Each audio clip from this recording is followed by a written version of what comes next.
All right, there, recording started, guys. Hello, hello, hi, YouTube. Yes, I'm doing movie reviews now. I know, crazy, right? I do gameplays and I occasionally act stupid on Twitch, but now I'm doing movie reviews. Who would have thought? And I have two people with me. You guys all probably familiar. Dax is looking to the side. You guys are probably familiar with these two. I think you guys I think Dax, you've been on a podcast episode of mine, right? At least once before, yep. And me and Oi did like a video together. We played League, so yeah, that's that. Yeah. You guys can introduce yourselves and whatnot. Maybe plug whatever you guys want to plug in. You want to speak first, Dex? Yeah, sure. You look like you had something to say. Ladies, gentlemen as well, I guess. Of course. Yeah, my name is. You can call me PDR Dax, DJ Dax, whatever you want to call me. I like movies. I barely have time to like much of anything, but boy, do I like the Marvel Cinematic Universe, and that's what we're here to talk about today. Oi, you gotta go next. All right, gentlemen, ladies, kinda. What's that supposed to mean? My name is Oricadia. You may call me Ori. I'm a musician on the internet that stays on the internet and is not really known off the internet. But if you want to know me, you could contact me on the internet. You know what I'm saying? Make a wish. You know what I'm saying? Like the dreams count. And yeah, man, that's it. I'm sick. So help me. He sounds like he's like doing an intro, like a rap battle. Yeah, my name's Oricadia. You already know what it is. Runt's holding it down. Russ holding it down. You know what I'm saying, man? Hey, check it. Yeah, I'm an artist on the internet who ain't known off the internet, but every time you catch me with her, I'm internet. Hold it down. Yo, can we get Des back? What's happening? Now we're just letting Oi do his little spiel, his little opening. It's our video now. Yeah, you guys taking over. But yeah, today we are here to do a movie review, and we're doing the new Black Panther Wakanda Forever movie. Wow. When I tell you it's been such a long journey, finally getting to this movie. I think I can speak for everyone when we were we were all pretty somewhat worried about this film. I believe. I think all of us kind of had that sentiment in here. I believe. Let me know if that's wrong. No, totally. There was a lot going against this movie. Yeah. For one, the biggest, most immediate issue, of course, was that, of course, for the tragic passing of Chadwick Boseman, and the fact that he had not that we're like making it his fault or anything, but he actually did not tell anybody that he was suffering in silence. Yeah. So when the news broke, suddenly, the games were on, and everybody involved with the movie had to find a way to retool it to, work around this new reality. And the question was, are they going to recast him, CGI double him, write him off to go on vacation or some shit? So there was a lot riding on that. Then, of course, the pandemic, which affected pretty much everything that we've seen from Marvel and, the whole industry for the last couple of years. So we had no idea what was going to happen with that. And also with some issues for some people that, didn't really want to follow protocol, like distancing and vaccination and stuff, which kind of like made the movie harder to produce. Yeah. So yeah, there was a lot going against it. I think it's one of those movies where like no matter what you do, there's a way to be upset at, well, why did they do this and not that? Like there's no way to please everybody. Everybody has their perfect version of what to do with the fact that Chadwick Boseman is not here anymore. So yeah, I mean, before we get into whether or not it actually worked, yes, we were very worried. How do you feel, Ori? Basically the same. I feel like the movie definitely had a lot going for it. A lot of people were very, very shook and nervous by the movie for sure because of how, dare I say, like soon the movie was going to launch afterwards, because even though 2 years sounds like a long time, in the sake of like casting and filming a movie, 2 years is a kind of a short amount of time. Mm-hmm. No, and dude, I'm sorry, I forgot to say this, but now that you bring up time, one of the other issues, basically the third one in all that I was mentioning, is what you're saying now. The trailer came out so late. We had no idea if it was actually going to be a good movie or not. Because, you know, a lot of movies, when they take so much time to actually put out a trailer, it's because they're like, dude, just show up. We hope you like it. You know, so in that in between, like you were saying, like, yo, there's like 2 months left. You know, where's the movie? Like, where's the trailer?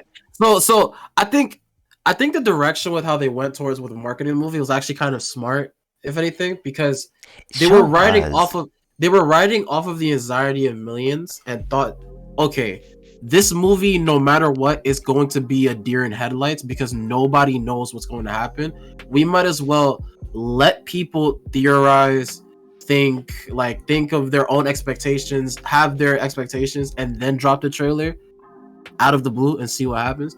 And there was a lot, like, honestly, after seeing the trailer when it got first announced, it really like erased a lot of my like fears with the movie. Oh yeah, I was going to talk about the trailers. The first teaser trailer honestly captured every single expectation that I thought they were going to do. Like, I thought they were gonna do this. Like, I thought Shuri was gonna take on the mantle. Okay, cool. At first, I wasn't fully on board with that, but I'll go into that later. Yeah. But the main thing that I really wanted it to go from was to basically be more about Wakanda and its history. If it's going to take a different approach and not recast T'Challa, because in an interview, Kevin Feige actually said like a couple of weeks after Chadwick Boseman's passing, they confirmed that they're not recasting him. So everybody pretty much speculated that the only way that they're gonna go forward is by having Shuri take the mantle. Yeah, nice. I think the trailer did a lot to calm our worries. I'd say it was a very emotional trailer, one of the most emotional ones I've seen in a while. Definitely. It was what's it called? It kind of showed us enough of the elements to understand that the movie, in a way, wasn't entirely about T'Challa's passing or anything. Yeah, it was a lot more going on. Yeah, I think it was more so alongside the ripples of how like the other people were affected by it, like grief. It was mainly more about grief than essentially the event itself, and I kind of liked it that way because there were many, like, in my opinion at least, there were many parts of the movie where I was hoping to God that like a CGI double of T'Challa would never come in. Like, for example, like the end of the movie when she was sitting on the beach, I was so afraid because they had her sitting on that scene for a while, and I was like, please don't let like a CGI version of T'Challa like touch her shoulder or some shit, because that would have genuinely like ruined the movie for me if I'm being real. Oh yeah, we're definitely gonna get into that scene like later too, because that's another conversation in itself. No matter where they could have directed it, I feel like a CGI version of T'Challa would have, even just a CGI double would have taken away from it in a good and bad way. Good because, you know, at the end of the day it's T'Challa, but bad because like people are going to hate it, people are going to argue against it. So it was just like really good idea to just not include him whatsoever. And if you really check, like, besides the end of the movie, we don't see him at all. Not even in pictures. Like, we only saw him in the beginning on the mural, and that's really it. Yeah. So yeah, they really did a good job in changing the perspective from just T'Challa and how T'Challa passed away, more towards Shuri and the Queen of Wakanda. Yeah. I was also gonna say, sort of a side note, where on the topic of trailers coming out very close to the movie's release, I think this is becoming like Marvel's preferred thing, by the way, because we were worried about Thor's proximity to release, Thor's trailer proximity to release, and this is literally, and the last time that it's been this close was Spider-Man. I don't know if you guys remember when that shit finally came out. Oh yeah, like damn, like it's in Christmas, like we're supposed to have been known like what is going on with this movie, and we found out like a month or two before or something like that. Yeah. I mean, even with Endgame was at least like like a solid like month and a half. Was Nah, it? It was no. The It was Endgame's not. first trailer was way more apart. Yeah. Yeah, it's way longer than that. Spider-Man was the last record, or the most recent record. But yeah, I just think it's interesting that that's the way Marvel's taking their approach. I feel like they're probably gonna do this with every movie. Maybe the only movies that they won't do this for are the ones that are a little more unproven, right? Yeah. So they can do a little bit of the Suicide Squad approach in the sense of putting out a trailer and trying to see what the people gravitate to, what people like respond to more, and that's sort of like a pseudo version of like a screen test. So they're like, okay, well, they're fucking with this, they're fucking with that. This is what we're gonna make more prominent in the final edit, But for Wakanda Forever, you're gonna watch it, okay? So you don't really need as long as you know the movie's coming out all year long, you don't need to see a lick of it until right before, because you're gonna show up. I'm sorry. So yeah. Yeah, definitely. I agree with that. Leave it to Marvel to really like reel into the whole yeah, bro, you gonna watch this shit no matter what, bro. So I don't even know why you want to see a trailer at this point. Yeah, no. All right. Well, before we go like super deep into the movie with like the characters and music and stuff like that, I just want to get our general thoughts and feelings when we first came out the theater. Like, how did we feel in general? Well, let's start with you. Yeah. All right. Cool. My thoughts when I came out the theater. Oh my God, so many emotions. So many emotions. I felt like a lot of like stress was like relieved off myself, because like I said earlier, I was really worried about the movie along with y'all. But Yeah. like even at the season, like seeing like the teaser, I was like, it was still that little part of me that was kind of skeptical. How do you say words? Skeptical. Skeptical. Yeah, there you go. Thanks, bestie. Yeah, I was that, and I came out, and yeah, a lot of stress, came off my shoulders. I really loved the film. I think it's probably in my top 5. I was gonna say that for later, but I think it's probably in my top 5 favorite films from them. Oh, personally. wow. Yeah, I liked it that much, and personally, I think I actually liked it a bit more than the first one in some ways, and then I think I might have liked it less than the first one in other ways, if that makes sense. Also. Yeah. And that's mostly because of the child thing, but once again, we can't really do much about that. Like, that's not his fault. It's not Marvel's fault, Yeah. But yeah, overall thoughts with me, I generally like loved the movie. I loved the themes, the characters. I felt everyone had like a purpose in the role and what they wanted to deliver for the most part. Yeah, like I think when it comes to, especially on an emotional note, I feel like they hit like on the mark pretty well, in my opinion. I think they did it justice. So yeah, that's my thoughts without going too deep into it yet. But how about you guys? Ori. Okay, my general thoughts when I was in the theater. Or when you left the theater, rather. When it just finished it, basically. Yeah. Oh, like when you just finished it? Okay, Yeah. I feel like 3 things came to mind. One was, man, people are about to bitch about this ending, because they ended No it. spoilers. I'm not gonna say the spoiler yet. They ended it in a way to where like it's not necessarily like they did it in a way that people aren't gonna like, because we're not gonna see, okay, fuck it, I'm gonna have to say spoilers. We're not gonna see another adult version of T'Challa unless Secret Wars time travels us to the future, right? Or there is any given next event I in the didn't MCU. think about that. Huh. That's Because- interesting, actually. Because if you really look at it, right, most of the young Avengers are like teenagers leading into adults. Yeah, no, Riri's in he's way too college. young. He's way too young. He's way too young. Like Toussaint's way too young. Riri's in college. The only person that I can think of is like a little bit too young is Isaiah Bradley's son. I forgot what his name was, but he's the guy that turns into Patriot, I think. Yeah. Yeah, and But- even he's not And that even young. he's not that young. I think Miss Marvel is younger than her. I mean, him. Yeah. So most of the young Avengers are of age for them to be young Avengers, but Toussaint's not even old enough to be a young Avenger, let alone an actual Avenger. So chances are of us actually seeing Toussaint as an older adult T'Challa is only with time, and that kind of sucks. But at the end of the day, I really think that it was the smartest way to recast him, Mhm. albeit it was still, you know, kind of painful to see that we're not going to see him as an adult until later on. Yeah. But I have high hopes though. I really think that with this version of T'Challa, they could possibly adapt another version of T'Challa from the comics that can make him like very different from the original Black Panther. So it could be really interesting leading down the road. So it makes me skeptical because like online people are gonna criticize it or love it, no in between. And it also makes me really happy to think about the future because there's also a lot of other superheroes that we haven't seen yet in the MCU that we might be able to see when T'Challa's an adult. So that's actually pretty cool. Oh yeah. So what are your other 2 points? My other 2 points was I felt relief because the movie was actually really good. Yeah, really same. relieved.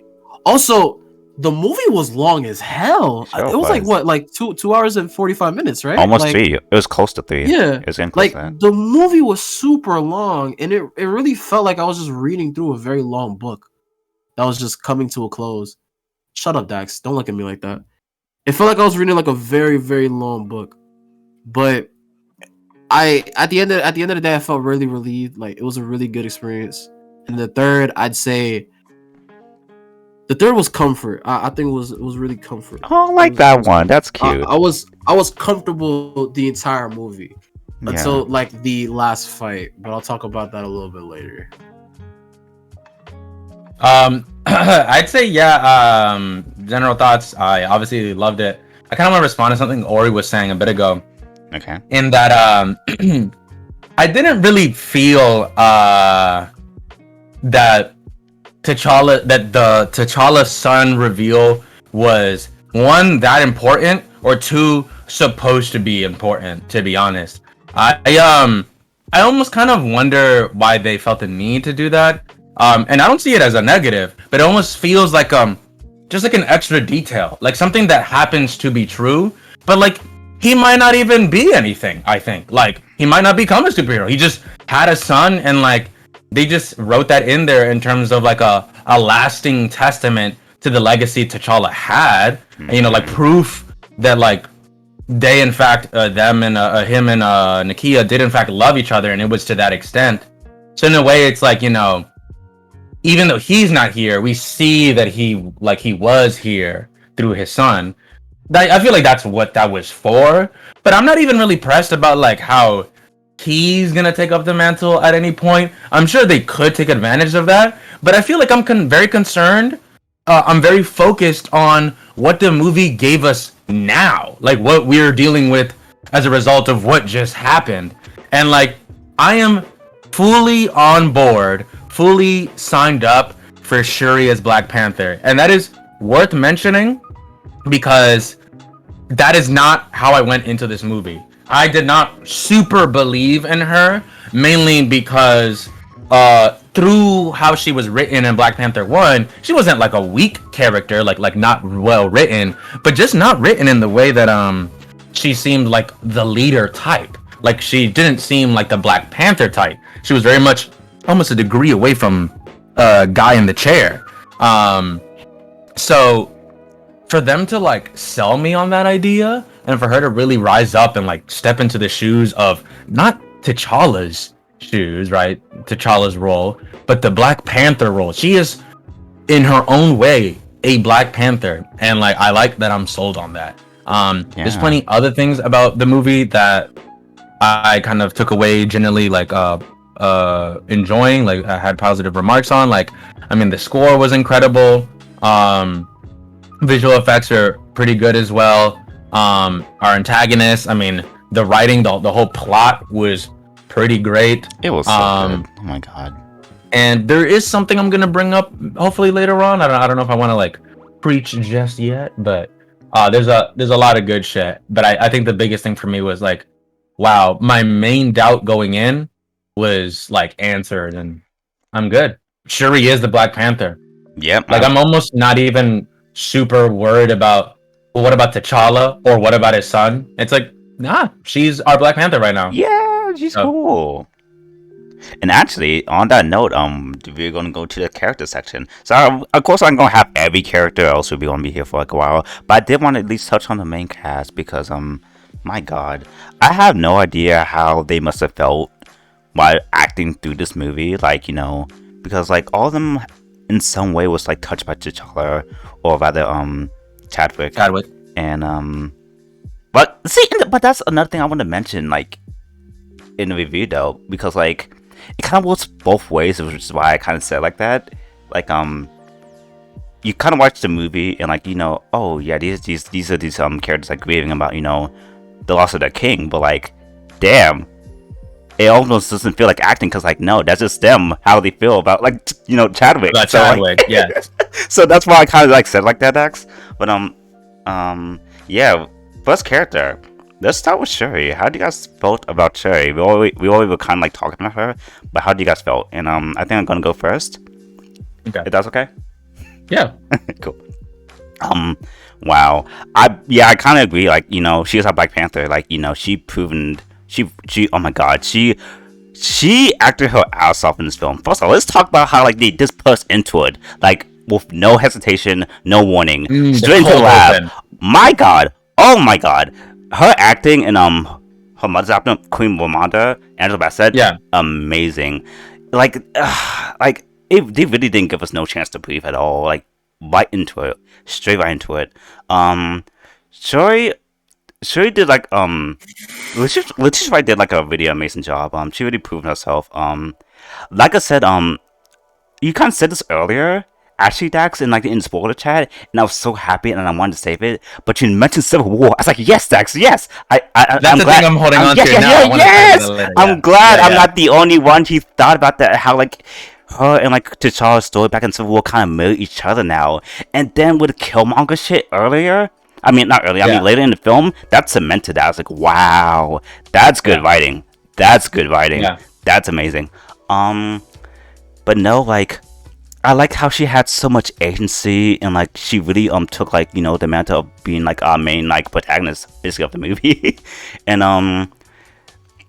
there is a difference between her in Black Panther 1 versus like now. Like you were saying earlier, she wasn't necessarily like weak, but she was kind of like a subdued role, like, hey, I'm just her sister, you know what? But in this one, like, clear step up, a clear step up, and that's what she needed to do. She really needed to prove herself in like in multiple facets. She was really funny throughout the movie. I liked her conversations with almost every character she interacted with. Damn, I was going to say something, but I kind of forgot. What was it? Oh yeah, her and Namor, great dynamic. Dynamic between like the cultures, what they represent, with them. Oh my god, I'm gonna get this to this later when we get to Queen Wakanda, but them both losing their moms now, it is so much. There's so much between those two. I like how like there was so much different parallels between the culture and like what the throne meant to both of them, what they had to do for their people. Really great stuff. But I'm gonna get more into that later with Namor. Damn, I'm trying to think about other stuff I want to say about Shuri, but no, she just did like a thing. She really hit out the park, and oh my god, when she landed in M'Baku's throne place, in the Black Panther suit, my god, chills throughout my body. I knew at that moment that this was a good decision. Like I'm down with this. I'm down with this idea. Yeah. She did not have to convince me anymore from that scene. Like I was fully on board with it. Like she really did her thing, and I'm gonna give it to you guys because I'm just gonna keep on. Yeah, I'm gonna keep on rambling. No, dude, you're so right about her entrance, her like debut as BP, like, and how crazy that was. I want to bring that up in a second, but I mean, to speak on something you said earlier, I mean, for sure, like that opening scene, crazy. Letitia Wright, getting her acting chops on. I mean, the whole scene is claustrophobic, like anxiety inducing. You can tell how frustrated she is with the situation, with herself even. Eventually kicking everybody out. So well written, well acted. Go ahead. Real quick. Oh my god, I'm so sorry I had to cut you off, but I wanted to mention this earlier. How like in that scene, like it kind of brings back this theme of like spirituality and like science. Like she is like a woman of science, and she was so desperate so desperate that she even had to call upon like the gods, because like that's not really what she believes in. She doesn't really like has a connection to that spiritual realm like T'Challa did. Like, and we even kind of get into that later in the film with her like drinking an herb and getting her powers, and how like Yeah. maybe her mom or T'Challa didn't come to them because she didn't believe hard enough and whatnot. And that's that I'm gonna talk more about that later, but I wanted to mention that real quick. I thought it was a No, pretty I mean interesting angle. we can definitely get into it now because I mean a bit of it gets into the point that we were alluding to earlier that you had said that I had mentioned, but no, very much Shuri is not her brother, which is so cool how they like paint that, how they clarify that, make that even more of a contrast in this, in that yes, she is a woman of science, not necessarily a woman of faith. Yeah. And like you said, it took something like this for her to even resort there, and they remind you that like she says like I would never doubt you again to Bast or whatever. Yeah. Which means she's very much not coming from a place of belief. Yeah. But desperation. Upon taking the herb, where she ends up is of course in the throne room with a Killmonger instead of like her entire family like T'Challa saw when he first took it. So good. And what's interesting about that is that yes, I think there's two big reasons why she didn't see the most beautiful thing, and it's of course you imagine half of it is because of her lack of faith. She didn't even really know where she was about to go with this shit, if anything was even gonna happen.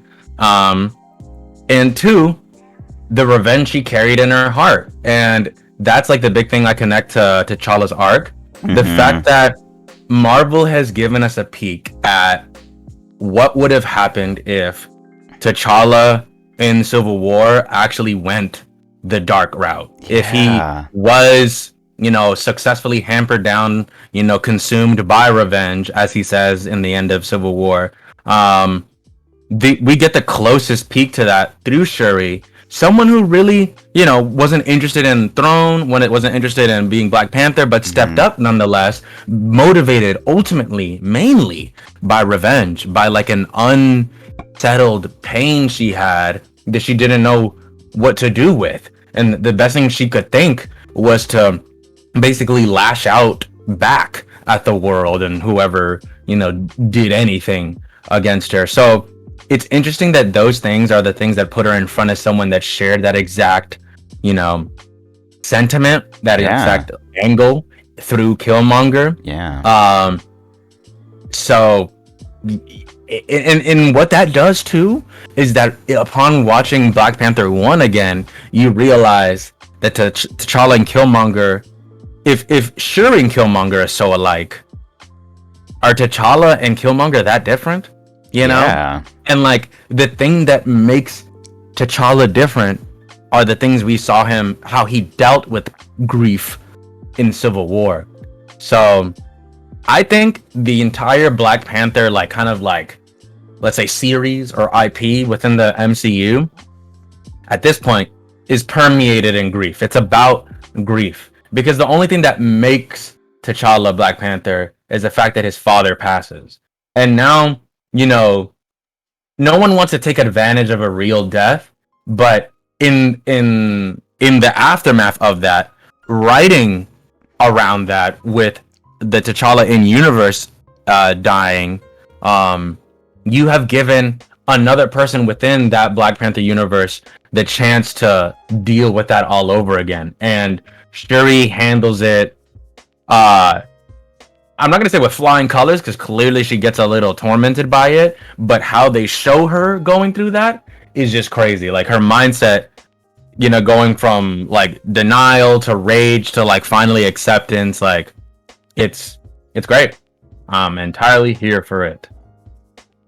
Yeah, like she really like reflected off like a lot of people when it comes to T'Challa, Killmonger, and actually another character, surprisingly enough, when we get to that character. But I kind of want to let Ori get something in. Yeah. Alright, Ori, you can go ahead. Thoughts on Shuri? My bad. I was just ranting to myself in my inner thoughts. I feel like Shuri's a good character. She definitely takes up, like, I agree with you guys, like, she takes up the mantle. She is Black Panther. Hmm. She proved all these fucking, like, weird incels that are Marvel Oh fans my that are on God! Twitter that, like, You know what's funny? I have a whole section dedicated to that. We're gonna get to that later. Oh yeah, I did not forget. cause like these people like generally think that like there are no women superheroes and that like any variant of a superhero is just bad because they're female. And like Mm, I was seeing people call them like she Panther, she Black Panther, and I'm like, yo, dude, you realize that like the Black Panther mantle, it's a mantle, right? Like it's yeah, it's a it's a mantle. title. It's not exclusive to a male. It's not even exclusive to a king per se. It's exclusive because like you see how Shuri is not like she's not the queen or the king of Wakanda. Like she doesn't choose to be in a leadership. Well, she's a leader. Obviously, she's the protector of Wakanda, but she doesn't choose to be the ruler of Wakanda. Hmm. So even then, like if you don't have a problem with that, why do you have a problem that she's a woman? I don't get it. Right. Like it's not even the sense of it being woke. Like it definitely goes back to the whole I forgot what her name was. It starts with a J. Jane Foster. It goes back with the whole Jane Foster thing where like people were calling her like she Thor when even in the comics it says she's Thor. She's not she Thor. She's not a girl version of Thor. She's just Thor. These are all mantles. Most of the characters that have been turned that are superheroes that are women are mantles. Even at some point Captain Marvel was supposed to be a mantle. Yeah, I was about to mention that Captain Marvel. So when I see like a lot of people actually find a way to like criticize the fact that she's Black Panther and not M'Baku or fucking like some other random ass side character, I'm like, bro, what? But regardless though, like I think Shuri had a lot of really great I think the strong point of this movie was dialogue and writing. So one of my favorite interactions was definitely Shuri and Okoye. Okoye had a lot of really? great dialogue in the movie. Yeah, of course, like number one is definitely her and her mom. Rhonda definitely like, we'll talk about her later, but Rhonda Mhm. definitely stole the show. Like Rwanda, I think her name is. But Ramonda. Ramonda. Rwanda's a country. Shut the fuck up. I thought that's generally what her name was. Okay, so It's Ramonda, okay. she definitely stole the show, like for sure, in my opinion. I think honestly she's my favorite character in the movie. Wow, really? Her You know what? performance, I her can understand it. I performances, understand her, it. her performance, like I think I literally said this to Dax in spoilers, but like I genuinely think for her monologues, she deserves a Grammy this year because it was really good, Yeah. really good performance in the MCU movie. Like nevertheless, too, like a lot of people have like bad stigmas against MCU where like they can't produce like Grammy award-winning performances, but she definitely proved all of Oscar. those people wrong. Grammy's music. Dax, shut up, bro. Okay, so like Oscar-worthy performances, but I feel like Ramonda and honestly, dare I say Shuri too, if not even Namor as well. Like these were Oscar-worthy performances in my opinion. I think they were really Yeah. good. No, yeah. So No, I can definitely see that. No, I believe Shuri's anger. When I believed it too. when we get to the parts where she's shouting and yelling at Namor and like just telling him like, nigga, I'm fed up. I'm just going to kill you. Like it's like, okay, no one get it her way. Like she is not kidding about any of this. And it's crazy how we have a character that's so sweet and benevolent and, you know, not front and center in terms of like leading the charge on war or anything, you know, in Black Panther 1. Now, like, you know, in her dark timeline, in her dark arc, very much consumed by revenge. And like it's fun seeing this. Not necessarily fun like watching go through something, but just so entertaining seeing how well like, you know, Marvel lays that out and like makes it make sense. Ultimately she's motivated by revenge, but you know, she eventually, you know, hits the same lesson that her brother did as well. Of course, it took a whole spear to do that, but and a ship exploding. yeah, so like, you know, she was a little late, but that's what I like, that she isn't her brother. Like her own being, her own persona took her down that path a little differently, you know, because they as much as they're trying to do the same thing, they're not approaching it the same way. They're different people. We see this with Captain America. Who's Captain America? it's Sam Wilson. Mm-hmm. You know, like that's who our Cap is now, and he's not a Captain America with a serum. You know, he's not a Captain America with a blonde hair and blue eyes. So like, he's not appealing to that at all. So like, he still has the same mission, but he's going about it a different way. And it's so far, you know, seeing him begin to do that has been fun. I can't wait to see, you know, with the new Cap movie, what that actually turns out. I actually want to talk about that later. Yeah, I don't even Because it mean to kinda cut you relates off. to I don't mean to cut you off, Dax, but like it actually, I've never said this before, but this is a recent take that came up in my mind, right? Mhm. But the act of Shuri forgiving Namor in that sense honestly impacted me way more than Peter forgiving Green Goblin. Interesting No comparison. But I agree though. It was, and like, think about it, there's definitely parallels in both ways. Green Goblin, Namor killed Shuri's mom, and Green Goblin killed Peter's aunt. They were both at a standstill where one party could easily kill the other, but they choose a different path. Oh my god, they choose a different path rather than getting retribution, getting revenge. Mhm. And they choose to not even though they don't have to say it verbally, they spiritually forgive the other person. You feel me? Yeah. So I feel like if we compare those two scenes, I feel like Shuri's scene impacted me a lot more, only because it really shows how like how complex she is in, because she's really stuck in two different paths. Like, she could easily kill this nigga, right? Which she's well in the right to do, because no matter what, this nigga killed the leader of a country and killed like thousands of people in a matter of seconds, right? I think you might be on the wrong side of your argument, as much as I agree with you, because Spider-Man was not going to lose the fight against Green Goblin. That was not going to happen, and Shuri almost died. Yeah. And this is after they already cooked Namor, by the way. They already put him in the damn toaster.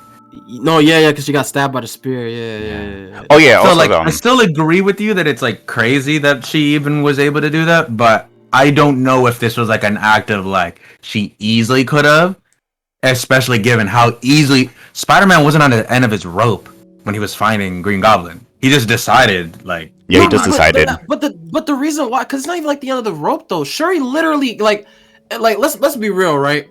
If she gave up, she would have died there. Like let's be real. She would have died if she didn't give up and cut, or if she never gave up and cut the spear off and got off of that shit, right? Let's be real. And for him to do that That's shit what I'm saying, after no, but let me finish my point, right?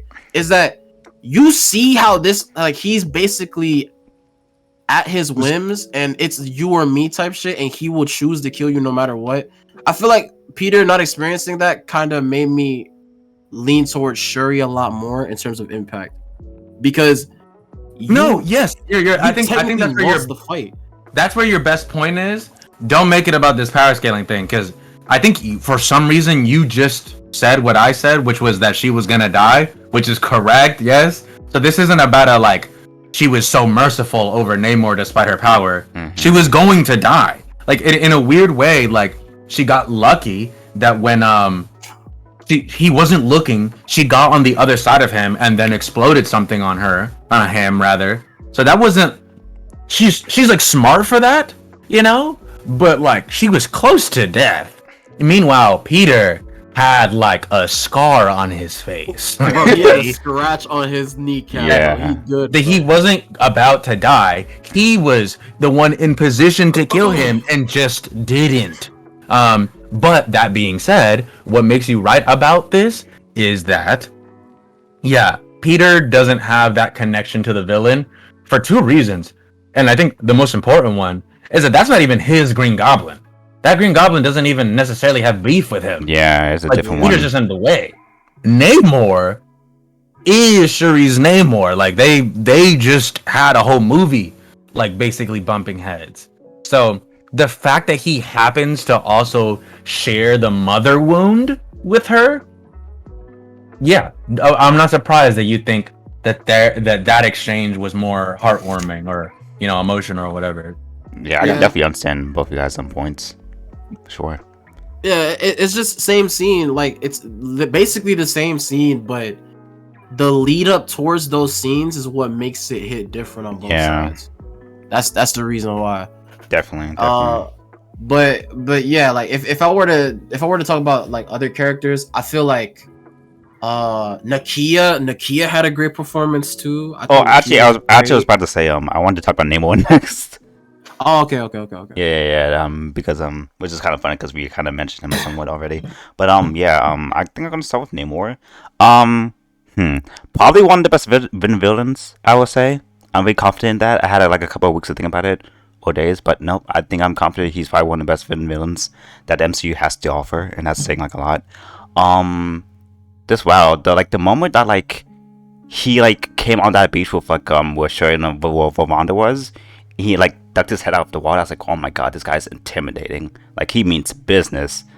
Yeah, that actor did like a really amazing job with him, and like I was saying, like he definitely deserves some Oscar attention too. I think. Yeah, Tanoke did so good. Yeah. You guys don't see me, but I'm kind of like doing like their version of like the Wakanda thing, the hand thing that they do. The crossed arms. Yeah, but they do kind of like a open hand. Yeah, thing. like a Dragon Ball Z Kamehameha thing. Yeah. Which is so. I mean, of course, it's supposed to look like an open jaw or whatever. Yeah. Which, by the way, that's another thing I want to talk about the movie. Along with Namor, like it's not just for us. You know, Mexican people rejoice. You guys have like great representation. That was beautiful. That's Yeah. me. Yeah. That's you. Yeah, You guys have your little. We're Mexican. Dax. Yeah. I love Okay, that for so y'all. as Latinos, Ori As and I, Latino Latinos- representation. You feel me? Yeah. as Latinos, Ori and I obviously fuck with that. But look, it's really cool. There's a lot of cool around Namor, and no way do I want to downplay him because he is very good, very good. He has a threatening aura. Even when he's calm, it's like what's going on here? Especially knowing Jesus. his power, he's really strong. Some of the directors describe him as he's Thor on land and he's Hulk in the water, which is like Which is Holy. insane. That's a crazy Yeah. comparison. I think I agree with that. yeah. Namor So was crazy. Wow. there's some power to him. He acted his ass off. What's it called? I think his world and his people are very fascinating. It's so fascinating. So Love fascinating. the underwater sun. They have like their sports culture. Yeah. You know, their jet streams underwater as like kind of like roads.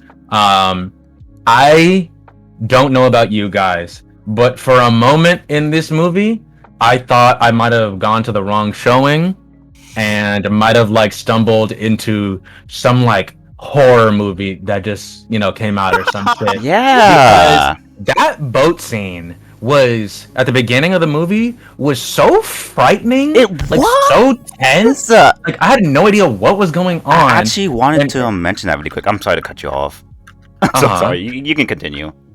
No, I mean, we're talking about it like, you know, it's edited in a certain way where like, you know, minimal music, this and the other, and like, what's it called? You hear those chilling like chants in the back, the singing. I was gonna mention So that creepy. real quick. Uh-huh, So go ahead. basically, if you guys are familiar with Atlantic like culture, like places around that there's a lot of, like folklore about like mermaids and like sirens, and that's what sirens Yeah. do. They lure people out to the sea, and that's what they exactly do. They did out at Wakanda and on the boat. I thought it was like really cool. It's really it's really frightening, like Dax said. I don't really know how to put my finger on it. There was just something about that scene that was so like chilling. From like those two like divers going down again, like, you know, taken by that jellyfish, and like, you know, and Namor and his people like raiding the ship. It was really frightening. And another thing I want to say about Namor himself is like his backstory. His backstory was so interesting. Him like going as a kid to like where he is now. The fact that again with the parallels, the fact that his people have like some form of like vibranium too, like what? And like basically like back then, like they died after consuming it, but then were reborn as like aquatic creatures almost. Like it was so crazy. Like the way how they tied that together was really insane. And now Can I talk on that? yeah, you can go ahead. that I was gonna say that like for me, kind of to hoop on Ori's take from earlier again, just to remind folks, I wasn't really concerned about like, yo, so is there gonna be like a new T'Challa? Like, how is he gonna come back or anything? I didn't really, I I could care less almost. Something that I was more pressed about was, wait a second, in Black Panther 1, they go out of their way to show us that they deleted all the damn heart-shaped herbs. And the one that they managed to sneak out was used already. That bitch is crushed and juiced and fucking consumed by this man T'Challa immediately afterwards when they finally give it to him in M'Baku's kingdom or whatever. So, as far as we know, there is no way for anybody to become the Black Panther again. And my question coming into this movie is, what are they gonna do to justify this? Like, they cannot pull the "we actually had one hidden this whole time," because that just feels cheap. It just feels like retroactive writing. Yeah. Like, you didn't know, but ... And we didn't know about Namor and his people, but that doesn't feel like it's our fault. It feels like, well, if we share the Wakandan point of view, the Wakandans didn't know. And how could you blame them for not knowing that somewhere underwater there is a civilization that also had that same meteor or parts of that same meteor hit? And I mean, what a coincidence, right? The vibranium that landed in water, so that its abilities are a little more water focused. Yeah. When Shuri takes the plant, the heart-shaped herb, not only does she awake where her mother passed, but she awakes in water, which is to say it almost feels like the herb is still like doing what the herb would do for the niggas we just got it from. Yeah, because remember, we took it from the water folks, and now that she takes the water folks' herb, she starts in water. So it's like, interesting. It's like their version of this, which is fun. I like expanding that lore. In a way, it's a little sad because one of the things that makes Wakanda so unique is the vibranium. That's their thing. But it seems like we're expanding it. Like, really, yeah. I mean, for one, it was never actually their thing because it came from a meteor, which is to say, technically, vibranium is somewhere out there in space. It's alien. Right. Yeah, so we could have a movie like a Captain Marvel movie or something. Wouldn't that be great? Some dude that just has vibranium. Yeah, I was gonna mention that, how like somewhere, somehow, like we have to see where like the origins came from somewhere, and Captain Marvel would be actually a good opportunity for that, actually. Yeah, totally. So that'd be super fun. And yeah, I like that. In a real sense, us minorities, between Black folk, Latino folk, everybody else, we share something in real life, which is that inherent difference in privilege, right? Yes! We've had to fight a little more than some people, which is not to invalidate their struggles, but it's just to remind us of our own. Cool. Dax, I love you so much. Now when are we getting the first Dominican superhero in the MCU, Dax? You gonna step up to the plate? And Dax? the other thing we share, by the way, it's Miles Morales. Someone needs to remind this nigga. He's not Dominican. He's Puerto Rican, I understand, but Caribbean enough. Yeah, you're right.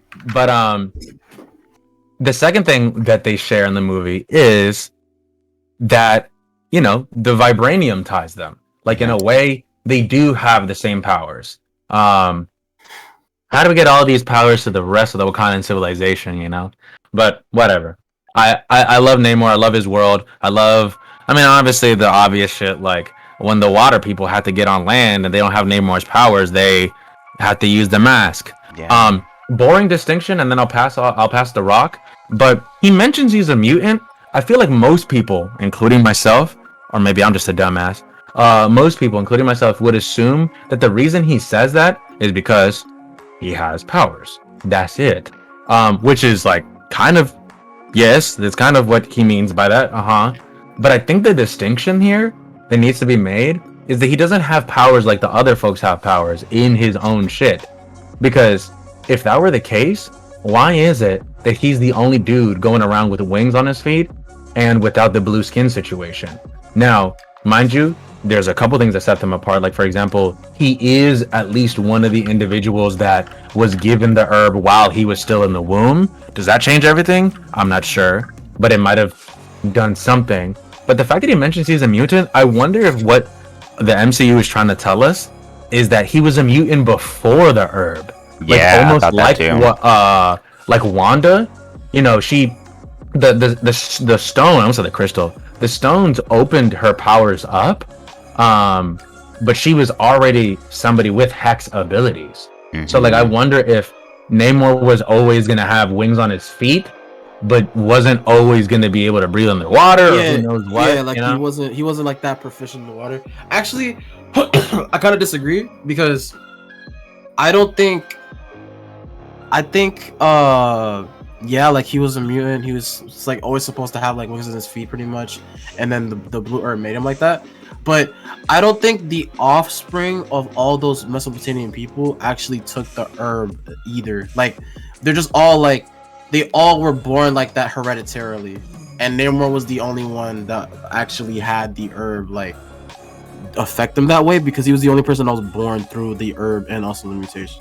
Am I making sense? Am I tripping?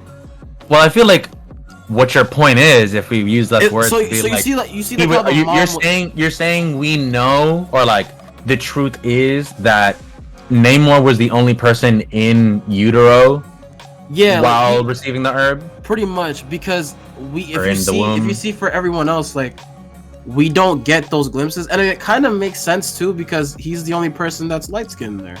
He's the only person that isn't blue, so to speak. So like it would make sense to where like everybody else's offspring were just born hereditarily with like those Atlantean powers. Wait, Am I making wait, sense?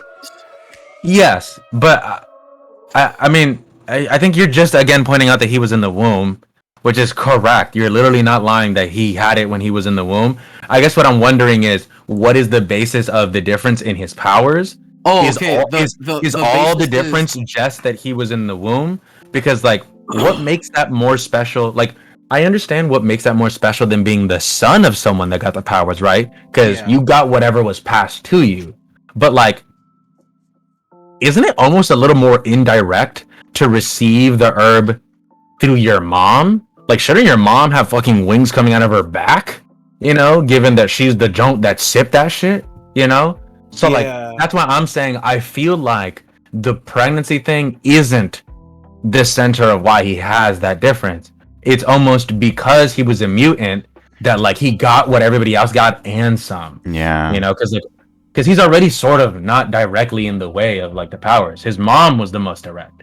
It also explains Unless why he you're can like breathe out of water compared to the others too. Wait a second. Oh, Wait a second. no, Wait. no, Are no, you no, thinking no. the same thing? I think That- I might be. Wait, what are you gonna say? He was in the womb. He was literally in water. I don't know if that's imagine if the herb was just gonna, like, let's say, eventually give you the ability to be in water, but your skin changes and you can't breathe in the air. What if, because he was already in water, it's like it did more than everybody else because That nobody would be was taking the crazy. herb inside water, you know? That would be So- interesting. That's kind of cool. That would be an interesting idea. I'm not gonna lie. All right. I think I'm gonna go into the next character if you guys don't mind. El niño sin amor. They made his name wait, make sense. real quick. Oh yeah, go ahead. I don't care what anybody says. I've seen people bitching about it on Twitter, like, oh, like I prefer Avenging Son because if you know, in the comics, Namor means avenging son, not El Niño Sin Amor. Oh yeah, yeah. I I don't- heard something about that too. I don't give a single fuck because people are also mad about the fact that his name is Namor, not Namor, because they have it like with a more Spanish dialect. Yeah, like, they added that on. pronunciation. I actually like it way more than Avenging Son because it's a lot less like, yeah, it's not as intimidating, but it's a nickname I can definitely get behind than Avenging Son. What the fuck is he avenging? Like, Well, mind you, it probably makes sense in the comics, but you know, and technically here he has something to avenge. Yeah, I he mean, does. Like his to the people. passing of his family and civilization, I guess. But so it's not that it's like entirely off. I think they just found even better reason to call him what he's called. Like, isn't the Miss Marvel thing not the case in the comics, or did they invent that in the comics, or did they invent that in the show? I think they did in What the You know what I'm show. talking? Yeah, What her else? meaning behind her Kinda- name. Yeah, the fact that her name means marvelous or whatever. Yeah. Yeah. What Like- are we? Some kind of event? Oh my god. So I don't mind the name situation. I think it's definitely like cool, and it obviously fits the new mythos of the guy.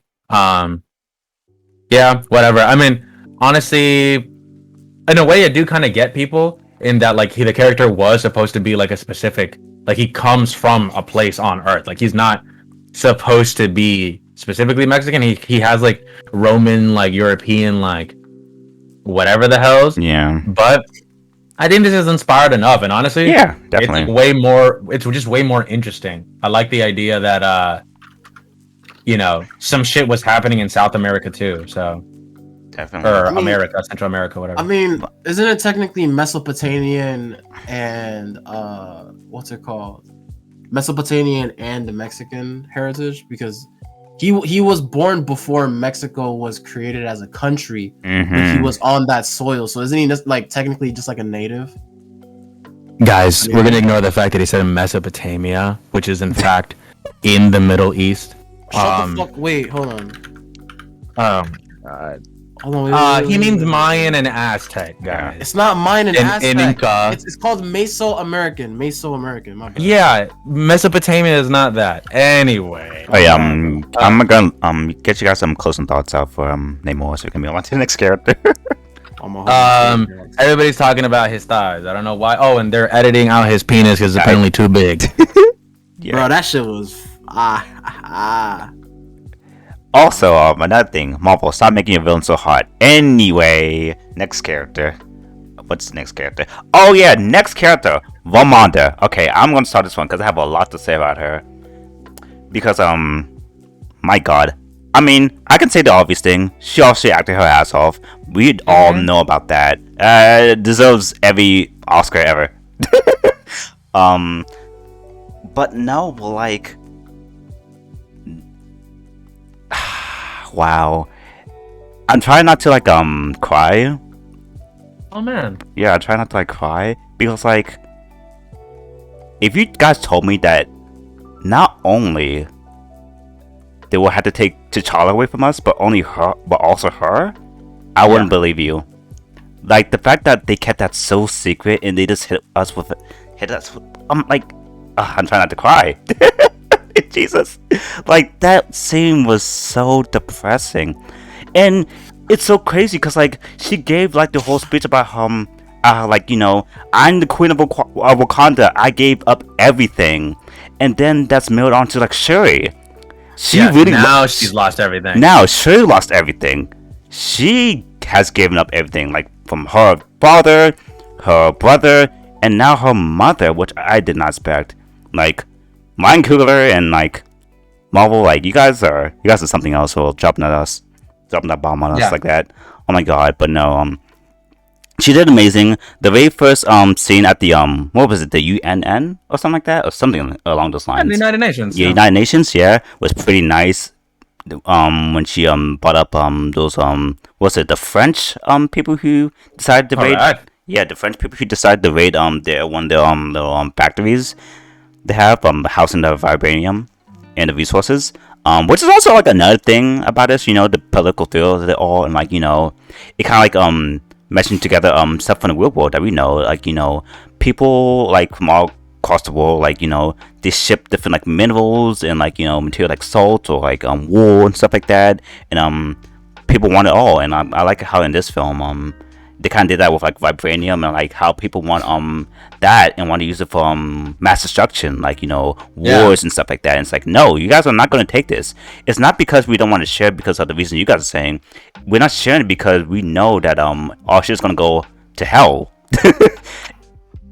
And you guys cannot be trusted with it. And I kind of like that little conversation that she had in that room. But also like just throughout the movie, like I really felt for her, because like, wow, this woman has really lost everything, and like you can hear it in her voice and how she moves and like how she carries herself. And like I kind of thought about Black Panther 1 and how her role was like in that film, because like it was clearly like, kind of similar to Shuri. It's kind of like, more or less most to do, kind of like in the background. Yeah. Like, yeah, I'm T'Challa's mother. Hi, guys. But, yeah, but like, her growth from even that movie to like this one is amazing. And like, I just thought to myself, like, wow, like, what did she feel during the 5 years that everything was just like, you know? Like, that's so depressing. Like she was like a mom that like really lost Her son. everything. Well, her son and her husband, but now like, Right. and almost for a second she thought her daughter, Shuri. which Yeah. oh my god. So I want to talk about this also. The way they cut trailers is amazing because when I thought she was giving that that speech, What's about T'Challa? it was about T'Challa, and she was doing it in front of the UN against those white people. Like, no, you guys are not going to take everything from me, including my son and like my whole family in this vibranium. But no, she was talking to Okoye. Mouth drop. I was not expecting that, and so sad, right? Because like you kind of understand both sides, So I want to say something that supports something you were saying a bit ago. You were talking about how much she went through, and I wanted to say like I can attest to that with two things that I considered off the table for this movie. Right, for one, something that is off the table but happened. Yeah. Okoye getting banned. Yes, that was crazy. You know how serious it had to be, how bad Ramonda had to feel for her to get rid of Okoye of all people That from the broke my Dora heart. And you kind of So, like, understand it, right? You can't kind of of blame course her. you do. But I also feel like- bad for Okoye also. No, of course, because it was like a little outside of her ability, her power. Like she did But the you know, best. but you get Ramonda, like, dude, like, don't take it personally, but this was your damn job, and you technically did not do it. So please just leave now. She actually didn't want her to take Shuri, actually. If you remember. She didn't want her to take Shuri at all. Correct. So that's how you know it was really serious for her to even get to that point. And the second thing that I think is like so crazy and so off the table is that she died. I consider that like, no, there's no way that would why would they kill her off in this movie? Oh, yeah. But they did. And that's, in a way I'm glad in the sense that like, not that this is just for Marvel haters, but just in general, anybody that critiques the fact that, or the claim that Marvel movies don't have real stakes. Yeah, I understand that we snapped to undo the last snap and it's almost like nothing happened. Okay, sure. That's not true, but sure, just assuming that for a second. No, people still die. People, Aunt May is not coming back. Ramonda's not coming back. T'Challa's not coming back. Also, I guess that can be another parallel to Spider-Man. Always talking about earlier. They both lost their like mom figures. So. Yep. Yeah. No, I mean, we were talking about Ramonda. I mean, what else could I add? I mean, what you said was plenty. I think Angela Bassett acted her ass off, like you said. You also believe her frustration in that scene. Yeah. Both in the UN and in the throne room with the panel. It's just great. I mean, in general, the women stepped up in this film, and it's not because it's a women empowerment film. It's just because they had to, And it makes sense with the culture too. It makes so sense because a big thing about Wakanda is like the culture and how like they really like allies like the women and they're really put to the forefront. You can even see that they have like an all woman army and like they all like cared and like protect T'Challa, and that doesn't make like the man even lesser than that's not like the message. It's just that they're just there to support him. And there's people who I love dearly, people that like I respect their opinions, that are saying that basically that no, this movie did what you shouldn't do. It brought down men to raise women. And like that's I feel that's so off because like men weren't garbage this movie. No. I mean for one one of our antagonists was a nigga, first of all. But I mean but even then, like I think this world is already set up this way. The king died already, and the king's successor died. So in his most immediate family, there are literally only two women left. Only two people left, and they're women. And the king's guard has always been explicitly women. And look, it's not even because we're not making this a situation of all the women are perfect either, because Okoye literally messed up Yeah. and has her whole own situation, and the Black Panther is kind of fucked up in the head. Shuri was not all the way there in terms of, actually doing this for the right reasons, and she had to kind of like get checked. Like the only reason why she ends up on the good side of things is because she has shown the way she is the dark mirror to T'Challa. Killmonger is like yet another gradient of that. She sees herself in Killmonger, and that scares her because she definitely didn't fuck with Killmonger, but she's becoming him. The ancestral plane showed her him for a reason, because she could have been like him. So I like that the women not only are saviors, sure, but they're also flawed. So this isn't about women being perfect and the answer for everything or whatever. It's just the story where this one time the women stepped up. Deal with it, like whatever. So, yeah. Yeah, I kind of agree with that too. Yeah, we're probably gonna talk about Nakia in a bit, but Nakia has always been a strong, independent woman that didn't need no man. Also, real quick, speaking about the woman, I also like how, like, in our funeral culture, like, when it comes to, like, carrying the casket, it'll mainly be, like, men, right? That carry, like, the death casket of the person who died, but, like, in, this movie, it was, like, the, Dormalaje. I don't know if you guys noticed that little small detail, but they did. I thought that was pretty cool. I think it wasn't the Dormalaje. No, it was. I thought it was Okoye, Ramonda, Shuri, and that's all I literally remember, but, like, it wasn't like that many people. Oh, it wasn't? It wasn't that many? Oh, okay. Well, I don't know. I just saw, like, woman in white. Point is, I just thought that was really interesting. Yeah, and if you're right, I mean, yeah, another point to the whole woman thing, yes, for sure. Yeah. And if you're not, I mean, still, like we said, the most immediate, victims almost of the whole passing happen to be a lot of women. Yeah. If M'Baku was holding it too, like, makes sense, because he was around there, so... Well, you want to say something real quick about Ramonda before we go to the next character? I feel like Ramonda deserves an Oscar for her performance. Not even just for like their second half, near the half point of the movie. I think genuinely her court monologue is easily the best, one of the best, if not the best monologue in the MCU. Period. And it's sitting there because the runner-ups are not really even stepping close to her. Are you kidding me? I use the stones to destroy the stones. Shut the fuck up, bro. Like, I am inevitable. Like, I think Ramonda Jeff definitely stole the show based off of her performance. That's why I said, like, I genuinely think she's my favorite character in the movie. And good. The reason why is because of how impactful her performance was to me and how low expectations I had for her. Because I genuinely thought she was going to be a one-shot. She was gonna be in the movie for like 5 minutes, and then the spotlight was gonna be on Shuri. Same. I was surprised by the time in the movie. How wrong was I? Oh my god, how wrong was I? I think I was wrong on so much. I thought M'Baku was gonna have the spotlight, if anything, and M'Baku was only in the movie for like 10 minutes. Yeah. But, like, to say the least, I feel like Ramonda was definitely the strongest figure in the movie, and definitely served as a really good anchor. Especially for Shuri too, because, like, I'm gonna be honest, like, if it was the other way around, like, story-wise, of course, where it was Ramonda and then T'Challa, I really feel like the ending of the movie would have been different for Shuri, bro.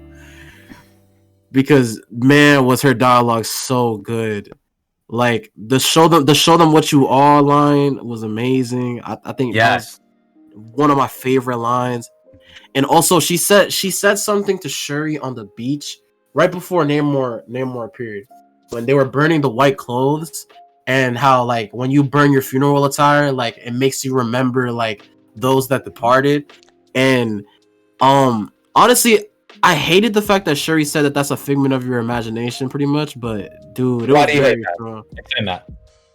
Because she basically said, like, oh, it's your brain essentially playing a trick on you, so then you can feel like they're still there. No, I know what she said. Why do you dislike that? What don't you like about her saying that? I don't dislike it in the sense of like I think it's bad writing. No, it was great writing. Obviously, Shuri would say something like that because of how she feels.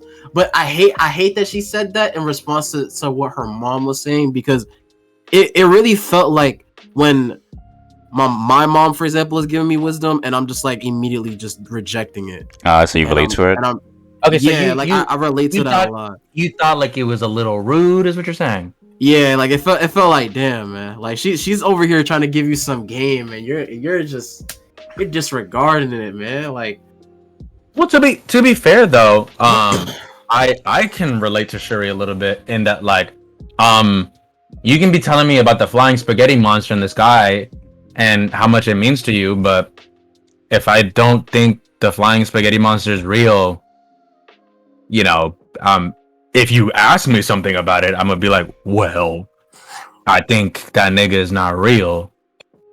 So, what? I mean, so what do you want to hear? You know, so like, mind you, it is like a little bold in that like some people would just let their parents rock or whatever, but like, you know, I think even Shuri in telling her mom, you know, that you were just imagining this, I think that's almost Shuri's version of trying to help her mom, in the sense that like, look, mom, I think you're holding on to something that isn't really there, that isn't really real, because you're wounded too, you're sad too, you are trying to let go of T'Challa as well. I just don't want you to be putting all your eggs into this basket that I believe will not actually end up helping you. Her as a woman of science is trying to find her own way. Ironically, though, in the way the movie is written, is that she doesn't quite have that yet. She doesn't know what her answer is to the fact that T'Challa is gone. And to be fair, at the end of the movie, it's not like we see. This is what I like about the end of the movie, that we don't see Shuri actually visited by, you know, like T'Challa with like a wind on, you know, on her shoulder, like her mom described, right? Because to Shuri, that is not the experience. That is not how the world works for her. She's a woman of science, not of faith. And the closest she got to that was when she took the herb and something happened, but it didn't take her to the ancestral plane as she knows it, as she's heard of it. So it's almost like she's well within that boundary of being a woman of science. But that being said, when she finally burns the clothes, ruminates on, remember what her mom said, think about how T'Challa made you feel, like how those moments with T'Challa made you feel, and she thinks about those things, she spends her time with that. It's just ironic that she was beachfront, and beaches happen to relatively, like compared to like cities or like, you know, farms and shit, beaches naturally are windier. So it's like this situation of like, was her mom right?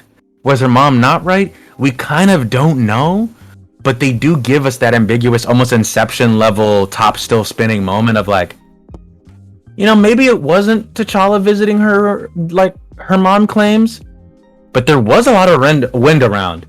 You know, she could, if she really was swept up by that emotion, she could have actually walked away from that the same way that her mom did. Just like, dude, I don't know. I feel better. I have let go of T'Challa, and, you know, I have grieved. And for one moment, while all that wind was around me by the beach, I could have mistaken the wind for the embrace of my brother. You know, as much as she doesn't believe that shit, like that's like the closest we get, and that's kind of cool. And I know I project a little bit here because as a person formerly of faith, right, not really a very like faith-filled guy today, this nigga is so like happy that I'm going to hell for whatever reason. Like I already have to deal with this myself, but you know, formerly of faith, I can kind of see myself in that, and that like, you know, people try to wrap me into the emotion of like church and God and the Bible and all this, and I don't feel it. I don't see it. Like when certain things happen to them, I have my explanation for that as well. You know, as a man of, I guess, science or whatever. So I do feel like Shuri, Um, but I want to be like Shuri in that I don't want to be emotionally deaf. You know, that as much as she didn't believe in the faith of the shit, she was still able to be not emotionally tone deaf and actually be receptive of the lessons out there between Namor and her mother, and you know the political issues, and you know even what her brother like passed down. Like she took that in. She was not averse to that, and Yeah. that's the very least you can ask for. You know, so Not gonna lie to you, I kind of disagree with you. okay. Disagree with you. I'll make this short because because I want to come to the next character. Actually. Alright.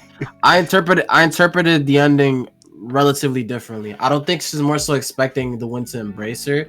She was more so falling in line with her faith, more so than you think. Because I know, yeah, Shuri did come across as a woman of science, and she's purely logical. Like even in the first movie, she was very logical, in a sense. Like like how like T'Challa said to her, like, "Yo, like this suit is traditional, okay? Well, my suit will keep you from dying." So like you see in the movie, like there was even a line before she took the herb that she doesn't believe that the ancestral, like Nakia asked her, like, do you even believe that this place is real? And like even she couldn't answer that question. So like Yeah. I feel like she's somewhere in the middle, but during the end of the movie, leaning to the end after she saw Killmonger, I feel like she was leaning towards having more faith in a sense, because Why do you think? I feel like she actually, instead of like, let me ask you a question, right? So like when they were fighting Namor, right? And you saw Ramonda like as a clip, right? Yeah. Did you think that was her seeing her in the ancestral plane, or that was a flashback? Okay. I think it's almost like one of three things that it could be. My bet on, let's start on like what I actually think.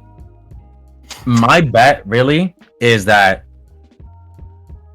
because Shuri was dying, she was practically under the same effect of the ritual of the herb, where you are closer to the ancestral plane than ever. Yeah. So because of that, her mom tapped in and was like, "Yo, bitch, wake up! Show them who you are." I think that's what happened, and I think is because like ultimately, I don't think this is like what Marvel's trying to tell us is that the afterlife or that gods are real. Actually, No, but their afterlife is pretty much. My point was that within the universe, Okay. it might be, yes. Like it's in the Marvel universe that the ancestral plane very much is real, and like the spiritual aspect, this whole thing is very much real.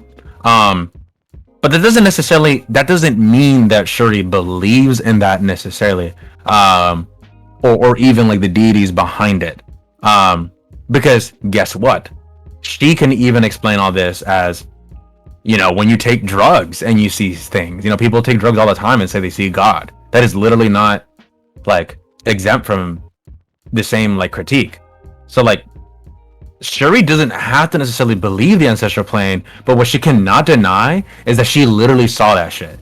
She literally did experience whatever that was, and with her mom calling out to her, I think it's because it's real within the MCU, but to Shuri, the questions are, is it real? Is it not?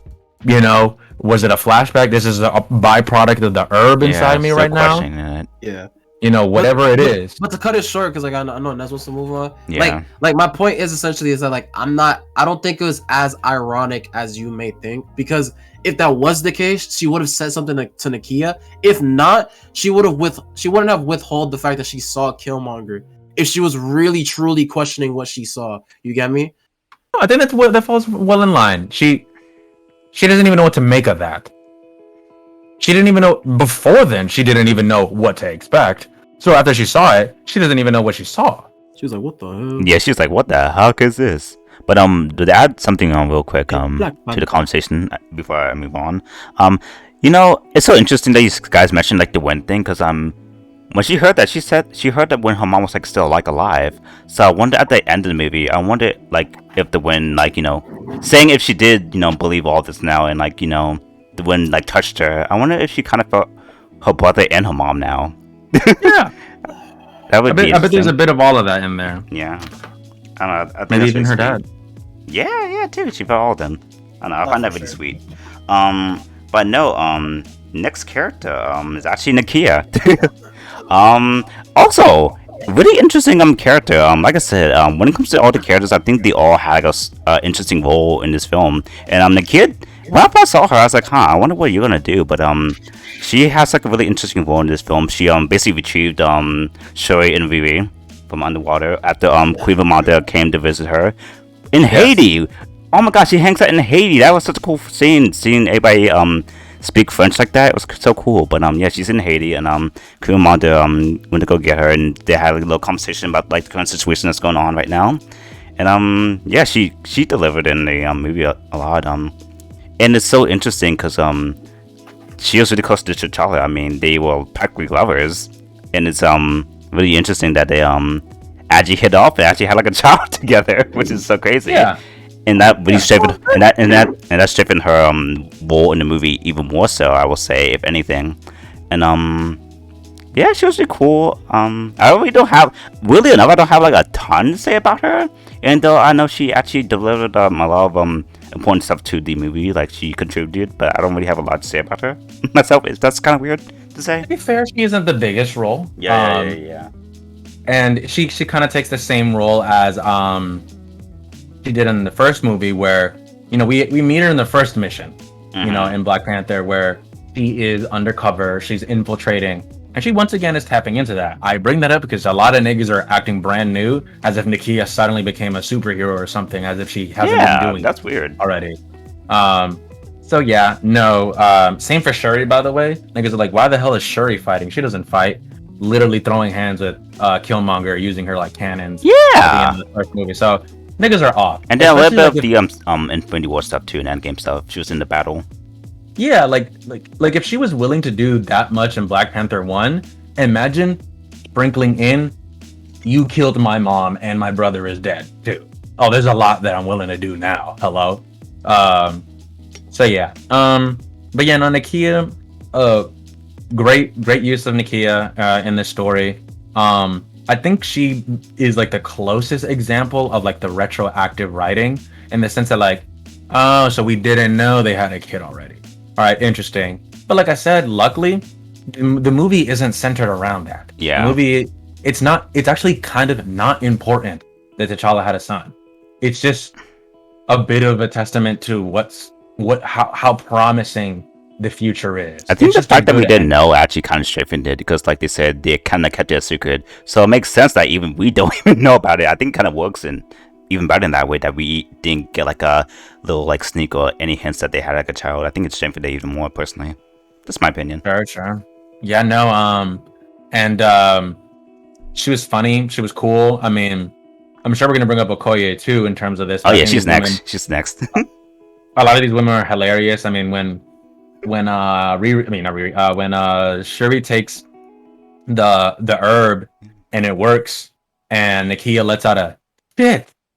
It's just, well, we're gonna have to make a compilation of shit dialogue, because between Nakia saying shit and Tony Stark's daughter saying shit, Marvel characters be saying shit at some pretty funny times. Yeah. In pretty funny ways. So I was right there with her, like, well, goddamn, I guess the herb worked. You punched the fuck out of that suit just now. So yeah, I love her use.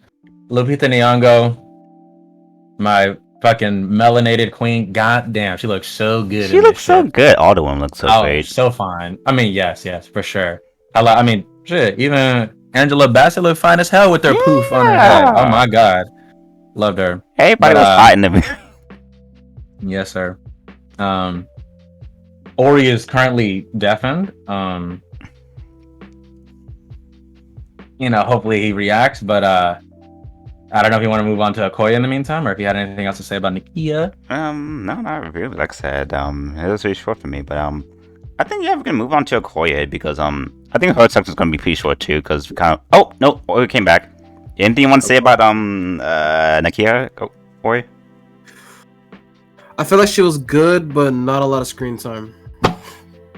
No, it's actually kind of funny because, like I said, she was really important to the film, but I don't really have a lot to say because of that reason.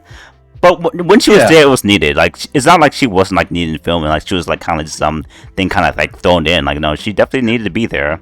But yeah, And honestly, she's in this one more than she's in the first one. So, yeah, she good. is.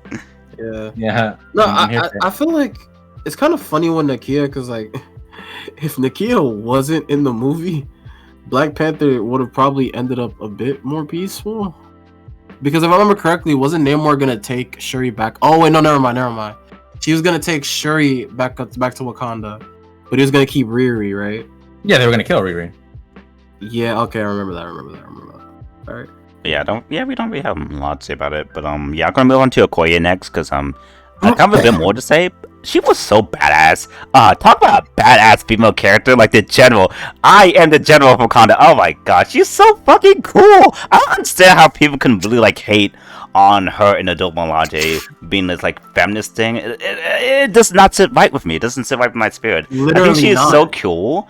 She all her dialogue was also like pretty like nice too. I just like how like they've been like sprinkling I don't know why I kind of making that this weird comparison like her and Wong, they're like these two like characters that they keep on giving us like throughout like the different like movies or like shows. Yeah. It's like and I can't isn't she like in her own show, I believe? They're working on like a Wakanda based show, yeah. Yeah, I want her to be a part of it because like she's definitely like earned her spot to be in like another show like that. Yeah, her relationship with Shuri, pretty sweet. I like her being like the general to and the protector of like the queen and the princess. But also being like kind of like a friend to them, like a really close friend. Also, Yeah. is kind of interesting. And oh my god, her fight scenes are badass. That bridge scene, oh my goodness, Oh, my hey, god. Can I say something real quick My about god. that? Fun fact, I don't know if you guys knew, but that's actually the best the best action scene in the movie. That's when the action peaked.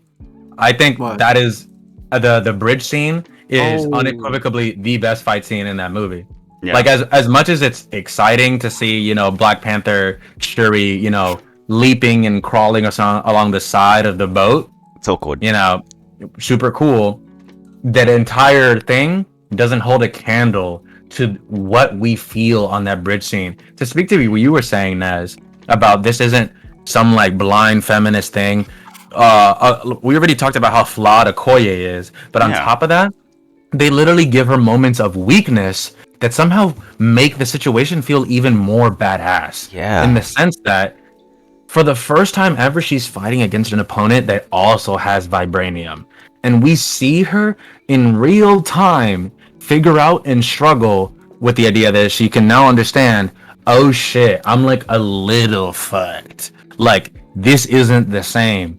Like, when she's using the spear to parry the hit from a big dude from Talokan, Yeah. and that shit doesn't break her spear, but it literally pushes her back. Yeah, And the that's spear crazy. is strong enough, but she herself is not as strong as that guy, so she just slides back. It all serves the tension of like, our bitch here will fight. She is not backing down. Like, she very much could have died on that fucking bridge because she is that badass. But like, we get to see her, kind of like a Captain America Thanos moment. Nigga, you are not beating this man. But the fact that you're going out, like that, you're not going outside, Yeah. it's kind of commendable. Like, Okoye is crazy. Dude. She is so like amazing. So real. I'm gonna be so real. They were fighting. I was seeing her getting her ass whooped. All I could think about is, why is there no music playing? What is It's about? I to love that happen, fact. bro? I love that fact that there was no Bro, music. I bro, there love was that fact about that scene. No music playing. It was just hands. I was like, oh, she's a. I also think that's why you might think it's like the best because like it was like so tense. It was very personal because like it was like a 1-to-1 type thing too. So you can do like a lot more interesting things with the choreography. It's not gonna be as cluttered as like a big like massive like war scene like the end was. Although I will say, I think they're about the same in my opinion. I think I like them about the same. I can understand why you might like think it's the peak, but I don't think it's necessarily the peak for me. What else? Actually, no. I think that's all I want to say. Okoye really cool. I gotta be honest, as much as The suits are comic accurate. I think the Midnight Angel suits look fucking horrendous. They even Um, commented it on the movie actually, so I think that might be kind of the point. Disagree. yeah, it's like it. I know it's not because it literally looks like that in the comics. Unless in the comics they also made it a point to be ugly. But yeah, I think they look stupid. Like the mask I can almost tolerate. Almost like it's kind of the most tolerable thing. But like the weird like hair headpiece thing, um, it's I don't know. Like the fact that they're basically like Iron Man suits. They're so blue, which again is comic accurate. Like I don't know. It doesn't really. It's one of the more like ill-fitting things to me, especially because some of the ways that whole thing were set up wasn't as gracious as I think they could have been. For example, Okoye asked Shuri how many of the suits she has. Does she have exactly one other one? Because like that is so funny. Did she literally make two? Like specifically two? And like if that's the case, funny, weird. But like if she made more, is the implication that like only two people out of the entire Dora Milaje and or entire nation of Wakanda wanted to be in the Midnight Angels? Like they made a new subgroup. Imagine the Guardians of the Galaxy, but from the Guardians we splinter up and we create like a new group, like the Gangsters of the Galaxy. Okay, whatever the hell that is, right? But it's only two niggas. It's like, nigga, y'all are barely a group. If I kill one of you two, y'all are not a group. That's why I was wondering. Gangster of the Galaxy. That's why I was wondering, like in the future, are they going to expand past that? Because maybe I can see like Altman could be like said, like maybe for now she just wanted those two, just to have them, and maybe like in the future that might be like a thing down the line where like, oh, the whole like Dolomilachi can like do this now.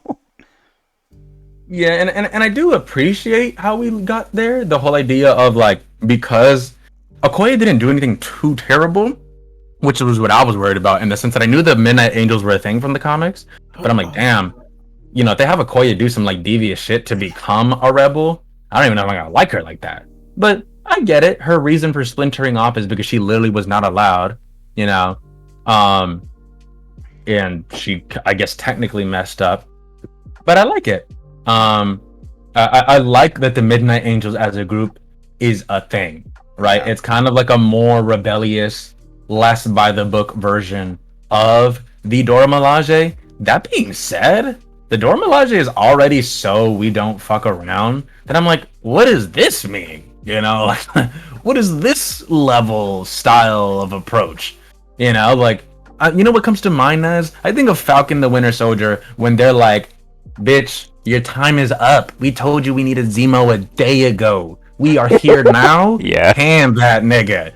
And the way that happened was not with paperwork. They came in swinging at this fake ass Captain America nigga, for who all they know might actually be an important Captain America. Imagine if they were throwing hands against Captain America. Captain America. Like, that's a big deal, but they didn't give a fuck. We need him. Give him back. So, I don't know what this means. How much more bold can they get, you know, with this midnight shit? Yeah. I guess we'll see. Yeah, so. We're definitely gonna see. Oi, do you want to say anything before we move on to the next character? I feel like the suits are cool. Fuck you, Dax. I mean, yeah, that's definitely an opinion. I've actually been hearing a lot of mixed opinions on those suits, Feather, actually, so, you know, it just kind of meshes up to it. They're cool because, bro, we don't... Name one blue suit that we've gotten, bro. Like, this is probably like the only suit that we've gotten that's blue that's actually kind of cool. Like, I like the fucking little, like, I like the eyes on that shit, bro. Looks like little goggles, bro. What the fuck are they called? No. What the fuck are they called? The midnight what? Angels. Midnight Angels? Bro, that shit's cool, bro. Also, I will say, though, I do like the little, like, capsules behind them. I like those little things. I think that's my least favorite thing. Dude, when she takes off her mask, I'm looking at this blonde chick with hair, I think. Like, what am I looking at? Like, it looks so bizarre. Her Bro, hairline is behind her. Like, it what is literally that? it literally looks like it looks like blue versions of the Predator, bro. Like how can Which you is not think that's my cool? issue. I literally said like that's disgusting. Like when I got out of the movie, I'm like, wow, they really put Predator in this twice. Bro, I That's don't so know. funny.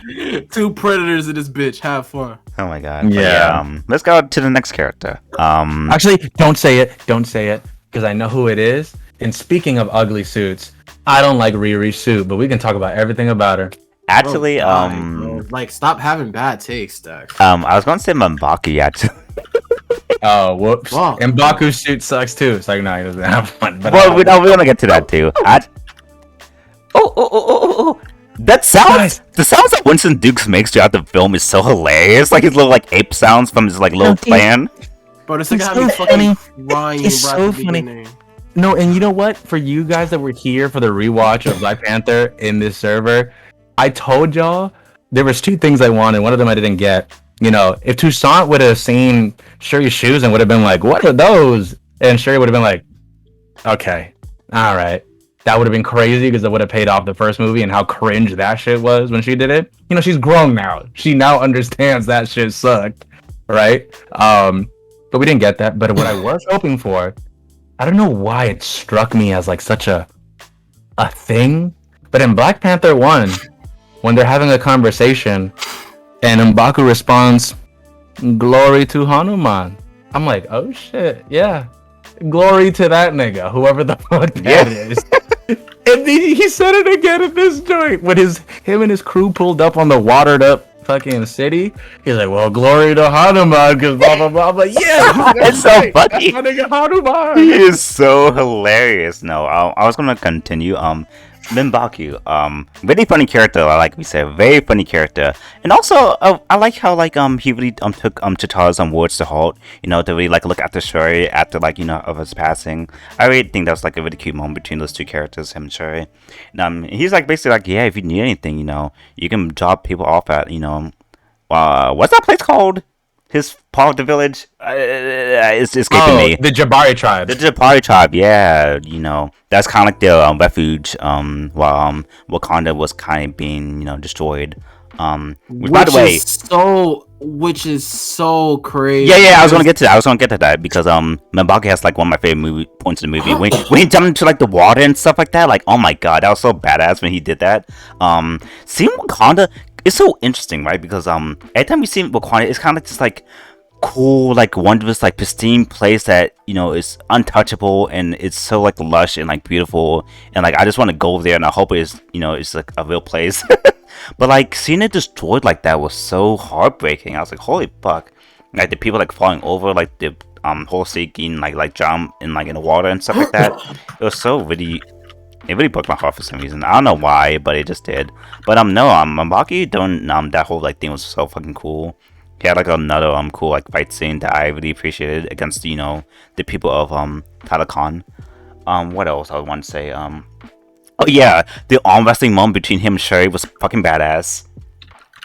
Testing her might and stuff like that. Testing her willpower. Really really cool. What else that he did in this movie? Oh yeah, everything in the court when he was like in the throne room. Also really funny. He's a vegetarian, and we see that again because he was eating. I forget what it was, but it was plant based. Yeah, it was plant based. Yeah, that back. His people, his tribe are vegetarian, so that was really interesting. I appreciate that with the absence of T'Challa, he steps in upon T'Challa's request as not just some like advisor to Shuri, but something a little more brotherly too. Which is sweet. That happens all the time in real life. And it's extra special coming from someone that didn't necessarily love T'Challa like all his life. Yeah, he had his differences. They didn't really see eye to eye on everything, but they learned to get along. And honestly, he learned to love T'Challa, love that family, and he definitely loves Wakanda. So he knows that if Wakanda is in the hands of Shuri needs to be in the best company she can. So when he says, we could be asking Wakanda if they're ready, if you know, if you're ready to fight, perhaps. But is your heart good? Like, are you like good? You know, the fact that he checks in on her with the mental health is perfect. That's what we need. Yeah. He was really good brother figure to Sherry and to Todd's place. Well, not I guess into Todd's place because I don't want to take that like video away from those two, but like just like you said. He's a middle child. He gives middle In and child out, in and out. energy. Yeah. I feel like T'Challa gives older brother energy, and M'Baku is middle child energy. Like, I don't know why I like, understand that, but I kind of get it. bro, I think M'Baku was fucking hilarious in this movie without even trying, bro. Like, this man at the beginning of the movie was fucking beefing with the security guard. Yeah. He was like, "Watch your tone, Jabba." Oh yeah. Yeah, they did like a little chance, did like a gorilla chance. Bro, Oh my it's god. The way I read into that is like not just it's a chant, but it's almost like, oh, did he just the fuck did you Yeah. yeah, like did you just say? Bro, this man had me crying the entire movie, bro. Every time he was on, he was like, She is so good. he wasn't in the movie for a long time. I feel like his special, like his very serious moments hit very hard. His non-serious moments hit hard. Yeah. And honestly, like his presence in the movie wasn't like he's a side character, yeah, but like you know when he's there type shit. You feel me? He commands the screen. Like he definitely has a lot of like presence on screen. So I also like the fact how they're gonna go with M'Baku, because obviously Wakanda is gonna be more in the background now because you know Phase 5 is rolling out its other series now, but like I really can't wait for the Wakanda Easter eggs, because you know that there's always like a news article about like Wakanda's current situation and whatnot, and like in movies spread out. I can't wait to see what other political issues Wakanda can come across with M'Baku being king. You know, there's a certain man out there with a big obsession with Wakanda that we should be seeing soon. So yeah. What? As we lay down the road for Doctor Doom, Wakanda is definitely going to be front and center. That's going to be so fucking cool, guys. Also, speaking of villains, when fucking Namor punched M'Baku like that, my god, it fucking broke the shield. I thought he was gonna die. I thought he was gonna die too. Like Jesus, that was such a hard hit. He had the armor though. Well, we're talking about the cinematography. I don't know if this is the section or not. Actually, I was gonna get to a Vivi. Then it's gonna be after that because she's the last character. Okay. Then I'll hold on to it. All right, but yes. On to Vivi. I loved her, but let me get on to about the people from like Reddit talking all this shit about her. Again, we keep on bringing this up about like these people and like the feminism, anti-feminism BS. What's your problem? I just don't understand. Like I can get like whatever, like different opinions, like I get it, but like you guys do too much. You guys do too much for me personally. When it comes to like Vivi, I think she was like a really cool part of the film, and I also like how like even before like Chadwick's passing, like Ron Coogler said that she was gonna be in the film like regardless, and even taking her out of the film would like change up even more stuff and make stuff even more difficult. So I kind of like how they kind of kept her in, like, and she had like a lot of significance because people are like downplaying that like a lot too. She made that one thing for the US for them to use for the vibranium. So I think she's pretty significant in that way, but also she's pretty significant in the story also, like even emotionally too, that people don't give her enough credit for, like her like also like losing like her like grandfather. I think she said, I think that was her grandfather, her dad, because that was her car, her dad's car and stuff like that. And but also like her relationship that she even like kind of had with Shuri and how that developed between the film. I didn't expect that. I didn't expect that to be so genuine. Like her relationship between her and Shuri was really also really good. So I think she fit in that way also. But then also like Vivi's relationship with Ramonda, and how she talked about how Ramonda like kind of opened her with kind of like welcoming her with open arms to like Wakanda also too, which is pretty fucking dope. No, I like Vivi as a character. She's really cool. I'm really excited to see what she's gonna do like on Ironheart. And I also kind of like how she was in the movie, but also They kind of like kept that stuff like kind of minimal. Like it wasn't really about her, and I kind of like that. Like I Yeah. like how they didn't mention like MIT, and I especially love how they did mention Tony. I thought they were gonna mention Tony, and I was kind of like worried about that, but like no, they're gonna say that for her show. Good. We don't need all that. We just need what's happening now, and I like how they kept focus on that. Um, the scene with like they went to her dorm, funny as hell. She was like Hilarious. she was Yeah. throwing all that Okoye, she was going to go to the bathroom when Okoye walks out. walks She's out. Like, oh shit! It's kind of like it was kind of like Conscious or unconscious? I kind of like it was kind of like a Nick Fury moment with like Peter with him like in a corner. You guys remember that? It was kind of like that almost. But And I generally believe that Nick Fury is omnipotent. That nigga is a wizard. I do not care, bro. he's crazy. But no, I loved Phoebe's role in like in the film and what she actually brought to it. Because you know it's kind of interesting because when I thought about Phoebe, I kind of like thought about Killmonger and not like they're like alike, but in like in sense like they're both like American and they're Black American, and I kind of like how they like tied that back into the difference between like you know African like Black people and like you know American Black people. So I thought that was like another interesting like thing they brought back Yeah. up again, and I feel like I have a lot to say more about her because people keep on disrespecting her name, but I'm gonna bring it to you too. Well, funny enough, you might think I have like some disrespect for her name, but if anything, Oh, you? Why would I think that? well, because what I'm about to say. Oh. So like I would rather disclaim first that despite how conscious I am of the things I don't like about how they handled Riri, comma, Yeah. I like her. I still like her in the sense that I think all in all she has proven to be very charismatic. Like she's gonna be a very fun character. Was a very fun character, and I'm excited to see what we got with her.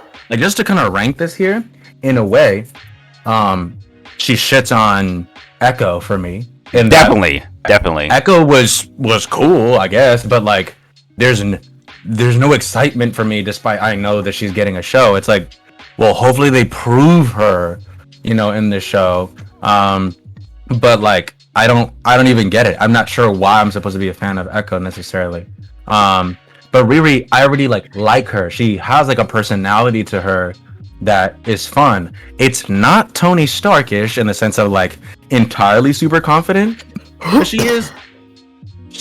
is a woman, you know, that like is about her shit. She's about herself, and like I like that she finesses white boys on campus for money, you know. That's and funny. That was funny. does her shit, like, and that funds her projects and stuff like that. Like that's cool. She has a way of life. She has a mode, and I think they impressed me with that. That being said, there are some like nitpicks I have about how they handled her. Okay. Like for one, I guess to start with the whole like Tony Stark involvement, I wasn't necessarily expecting her to have her whole like origin story like in front of us necessarily. I did not want that. I'm so glad we didn't get all that. But that being said, I felt like the movie was trying to have its cake and eat it too. in terms of like, okay, so you're not gonna call her Ironheart yet, but you're gonna show her carving out a heart out of iron as if I'm supposed to give a shit. This is like the equivalent of like in Star Trek, the modern Star Trek, when fans and non-fans alike were like, okay, so JJ Abrams, why are you making a big deal out of Khan from the Wrath of Khan arc showing up in this new Star Trek movie, when in the movie nobody knows who he is because he hasn't done anything yet? We know who he is because of the other, you know, versions of this story, but it doesn't make any sense for in the movie for there to be like this big pompous circumstance and huge music around him if he doesn't mean anything yet. So like, for you to play up the idea of like the lineage of the Iron Man is expanding with the newest edition of Ironheart, but you're not actually like touching it, I feel like just don't. I almost would have appreciated if that wasn't there and she figured out that Ironheart was a thing in her show. You know, like literally the Ironheart thing had no place. It was kind of random. in this. That's interesting. Yeah, and again, it doesn't break it apart for me, but it's a little bit of Marvel trying to have its cake and eat it too. We know you understand this reference, Nez, so we're gonna put the iron-shaped heart or the heart-shaped iron because you get it. But it also doesn't make any fucking sense yet, or at least they didn't make a point of trying to make it make sense. She is sort of a MacGuffin, at least herself and her machine, in that like it's very clear what her role, like what gear she is in the machine that is the movie story, you know, which isn't necessarily a bad thing, especially if you can coat that with a lot of good stuff. Ultimately, I think the best stuff that they coat it with is her personality. I love hearing from her every time, right? Even when she's being a worry and like, yo, I gotta get the fuck out of here, blah blah blah. Super funny. But that being said, by the time she's like underwater, she is no longer in the position of actually contributing something to the plot. She is very much just a MacGuffin. Like, just make sure they don't take that thing. I mean, did I say thing? I meant her. You know, so like, in that sense, I don't think it's that it's bad. It's just that I can't imagine that would be like super like in love with her character just yet. It's almost, I would say, she's a slightly better America Chavez, where America Chavez was a MacGuffin in the sense that she was the main mode of travel who actually could not even decide how to take people anywhere, and just apparently, according to Zombie Strange at the very end, just happened to take them exactly where they needed to go because coincidence or whatever. So very much a useless character in terms of what like she actually could do into the very end. Yeah. But a MacGuffin, and I don't hate that. Like whatever, I guess we'll see her grow into something eventually, and that's where I'm at with Riri, but just a little better, you know, where she actually at least was personable. You know, there's plenty of side characters that aren't supposed to be important that we love in the MCU because they at least have a personality to them, and I think when the MCU when Kevin can tell that we are reacting positively to those things, he turns up the knob and makes sure we get more of that. Like, for example, I don't know how important Wong was always supposed to be, but niggas love Wong, you know? So, like, I think upon seeing that, they're like, you know what, let's give Wong some shit. He gonna be the Sorcerer Supreme while Doctor Strange is gone. You know, he's gonna end up in like TV shows that people least expect, like She-Hulk and whatnot, and Shang-Chi, you know, and shit like that. It's cool because we love Wong. So hopefully, you know, if people really love, you know, Riri, we obviously are already gonna get some more of her in Ironheart, and I hope to, you know, maybe see her in some other stuff that might make sense. And if it makes sense and she's great in that shit too, then by the time she gets a movie, I'm gonna be so happy for her. You know, like, damn, she's already proven herself. She's right up there with Tony Stark and all of these niggas. So that is like my nitpick list basically. But I love her nonetheless. Yeah, I'm definitely on a different side when it comes to that whole thing. I think out of everything probably said, I probably disagree with that the most. But you know, teach their own. How do you think, Oi? I think she's okay in the movie. I like her. So a lot of people thinking that she was ghetto. I was like, huh? That's another thing. Again, I don't know what your guys' problem is. Like, what's the issue? What's the issue? She's notably from Chicago. She's not. Yes, that means he's ghetto. Clearly from Chicago. Like that's literally an accent, bro. And y'all niggas saying it's ghetto. She's an MIT student. That's actually maybe that literally robotic student. No. Yeah, of course that too for sure. A genius level like MIT student, right? And I'm agreeing with you. I was saying no, but like that's not my point. Is that like they're taking all of those things and throwing it out the window just because of how she speaks, and that shit really pissed me off. But then I realized it's Marvel fans. Marvel fans just I don't know, bro. This is weird. I think because I read the Ironheart comics, at least the first issue of it. I liked it personally. I don't know why she gets a lot of hate. Nigga. No. Hold on. I've read the Ironheart comics. And by comic, I mean comic. literally one of them. I read one of the comics and I enjoyed it thoroughly. So then when I see Riri's or at least the actor for Riri in the movies, her rendition of it was actually really good, I think that's and it where was all pretty the hate comes accurate. from, the comics. It's very different from Yeah, comics. yeah, I do understand that. I think overall though, like she was portrayed pretty well. She was funny, pretty how do I explain it? She stands out from the typical side character, which is good because her show's coming soon. So I like I like what I like the preview of what I saw. It's the Yeah, calm same. before the storm type shit. In a way, I it feels understand like it. the Miss Marvel presentation in terms of like, I like Miss Marvel. She is funny and like she's super personable and like, ironically, they are both women that like are not really on their feet just yet. Like they don't really have their shit figured out in terms of like their power set, but we already like them. So when they're in something important, yeah, they're probably gonna be like a lot crazier, and we love that for them. Yeah. But Also, yeah, Dax, shut up, bro. Like her suit is not that I bad, loved it. and it's a Especially when you consider it, prototype. it's kind of almost like her Mark II. Like, it's clunky, like, it's very early stage, but, like, oh, it's I don't gonna even care about change. that. You I can't don't even tell care me about that. like my, if my you problem my problem isn't that it doesn't look like the coolest thing ever. I think I think if it looked like, let's say, Mark One Iron Man, uh, in a way, like, it wouldn't even make sense. But I'm just saying that ugly is not my problem. It's more literally like the design of it, like the conceptual design of it. The shit looks, for one, for a prototype, kind of fucking sick, kind of like advanced as hell, for a Mark II. Like, that shit basically is already Iron Man armor, which isn't like necessarily a problem, but it's like, okay, we're talking about it being that advanced, but down to the actual design of it, kind of looks like a fucking Metabot to me, or like a generic Gundam. Like, the face of the robot doesn't strike me as like uniquely MCU. And like, I think the challenge for you guys here, in terms of what I mean, is that we must understand that Iron Man's face in the MCU, like the suit's face, is damn near more iconic than how he looks in the fucking comics.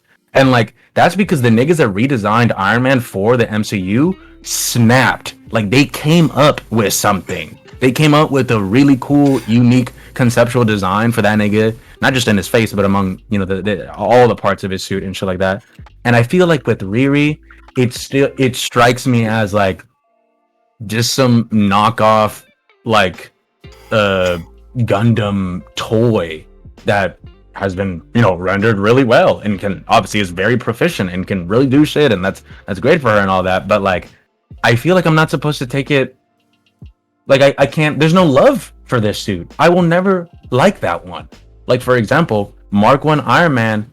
When we see him come out that cave, like, I think there's love for that suit nonetheless. Like, damn, he really started in that shit. But look, like, that's the Joan. That's what it is. Yeah, it's Mark II, and we still don't give a shit. Think about that, please. Mark II Iron Man suit was at least on the level of cool that it was basically the suit that we were always gonna get, but it was just not colored yet. It was silver and didn't have the alloy that made it like not freeze or whatever in cold temperatures. But it already looked like at least something, even if it wasn't the best suit yet. Obviously, Yeah. it looked like something. And I don't know. Like, I mean, like I've already said, it's just a little too generic for me. I don't know, yeah. I just don't see it. I'm sorry. Like, I wanted some size movie so bad, but I just don't. Especially since, like, I don't really like, I know, like, of course, like, she's supposed to be this, like, thing, like, after Tony, but, like, another thing that makes her unique in comics, like, she's very much her own, like, thing, so I don't really, like the comparison too hard of that, especially with how iconic he is. I'm not saying that they're supposed to look like each other. I'm saying that they would both, like everybody else, look unique. Thor, I think it doesn't. Though. No? Well, mind you, this is like a matter of like literal like subjectivity, but I'm saying, Yeah. it doesn't look unique in terms of like, in the sea of hella mecha shit of suits and whatnot, her suit looks like it could be from like any fucking IP, like any property. This doesn't look Like it doesn't reek MCU like this. Oh yeah, shit. That had to have been that one character, Riri Williams' second try at a suit. Like I said, it almost looks like a Metabot or like a Gundam or some shit. Is that because of how bulky it looks? It's not like nanotech. For me, it's mostly the face. Like again, it's not about how actually like cool it is. I don't care about how like useful it is. So wait, is the face your main problem then? Mainly. If you want, you can continue the conversation, but just for my sake, I'm gonna look up her suit. Yeah. Because I am going to think that's very interesting. Because like this suit is like mainly for this film. Like she didn't take it back with her. So like for like its purpose, like I think it's like appropriate for that reason. Because like the next time we see her, she's probably going to have an even better one, and probably even sleeker one. Because like I know it's like with Tony, his suits got more compact and more sleek. Literally he ends with like nanobots, like like small little nanobots for his suits. So this won't make you understand necessarily, but consider how from the first suit, something that kind of really didn't change about Iron Man's suit designs were the eyes and mouth. Yeah. And especially with the second one onwards, that never changed. Which is to say, they had gold in that. They figured out that unique look. Like that's what his face looks like. And we as humans connect so much to faces. I know you understand that. But my whole thing is that like right, as an artist, yeah. And my thing is I feel like Riri's suit's face design is kind of like weak in comparison. And if, let's say, it doesn't look the same in the third one, I feel like that's your proof right there that like it wasn't worth keeping around. And that shit looks good in terms of like it's a pretty complete suit. That shit did plenty shit. It was really good. It almost shits on Iron Man's second design in terms of like how useful it was. But that being said, if they change the face, it's because them artists knew we could probably take another stab at this. It doesn't have to look like that. So we'll see. Yeah. Also, I just like how like even with like the face, like it looks so much like her. Like it looks like feminine. Also, like it's very like sleek. It looks so cool. It has the heart in the reactor. Yeah. I don't know. Ori, did you say anything about? I don't know, because me and Dexter have been talking for like a while, so I don't know if you want to. I feel like Ironheart is. I think her suit is good in my opinion. I feel like it's fine. It works for its purpose, which is literally temporary. Yeah. Because we're getting ready for Mark 3 because, as you know, or not even Mark 3. I think it's literally like her prime suit where she doesn't look like that. It's like a more skinnier suit variant where it's probably gonna have like nanotech and whatnot and whatever the fuck. So it accomplishes what it really was the purpose of, which was to show off Ironheart or introduce Ironheart. In my opinion, I don't think the suit was bad. I think if anything, it was better than the Midnight Angels suits. I can agree with that for sure. Also, like I think I unfortunately agree because as much as I'm not in love with it, yes, it is better. Like it's clearly better than it. I think yes, maybe it needed a little bit more work in terms of like I guess originality, but I'm not gonna eliminate the fact that it's relatively unique. Because yeah, sure, like it could be comparable to other mechas and stuff, but like, dude, we've had so many like there's so many adapted like suits from other franchises that do it all the time. I feel like Marvel, you can give Marvel like at least like one like get out of jail free card for this one. You feel me? Because yeah, sure, it's generic, but like it's not a permanent suit. It's supposed to we'll be. See. Like, no, I mean we'll see. And like for example, if it looks the same for the next model, you know, I'm gonna like that it's like cooler, that it does more shit, blah blah blah. But if it has the same like face or design or whatever, sure. Like, I guess we're living with this now. And it also could be like a thing that matter. It might grow with you too, Dex. Maybe. Yeah, I'll understand because at that point, by that point at least, it'll have way more screen time, so I can hate it. You know what I'm saying? it's not like it didn't have 5 minutes of screen time. I don't know. I think personally for me, like with the little amount that it was shown, I think I'm fine with it. Yeah. Now, if it was like an entire show or like an entire movie, then maybe I would not like the suit as much either.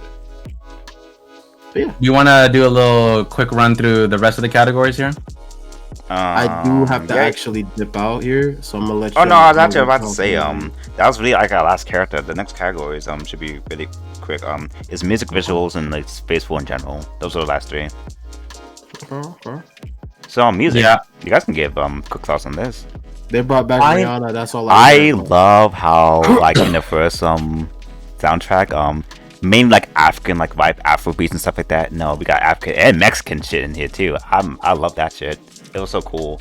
One of my standout tracks besides the amazing like Rihanna track at the end was during the the underwater fight, joint. the underwater joint, but also when the Domalaji came at the French soldiers who raided the place. Stop. The No, that's what I was gonna say.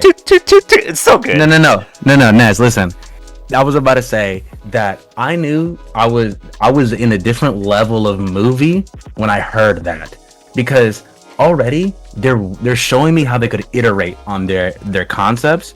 Of course, we know the troop shit from the first joint, and it has a tempo that we already like recognize. Like it's a specific sound. They use it in a couple things now, but in this they interpret it slower and more like Yeah. spread out, which is like, oh, this is cool. This is another one. Yes. This is a different attempt at that, and like it felt familiar but different, and I'm like, oh, okay, sure, just kill me with this score.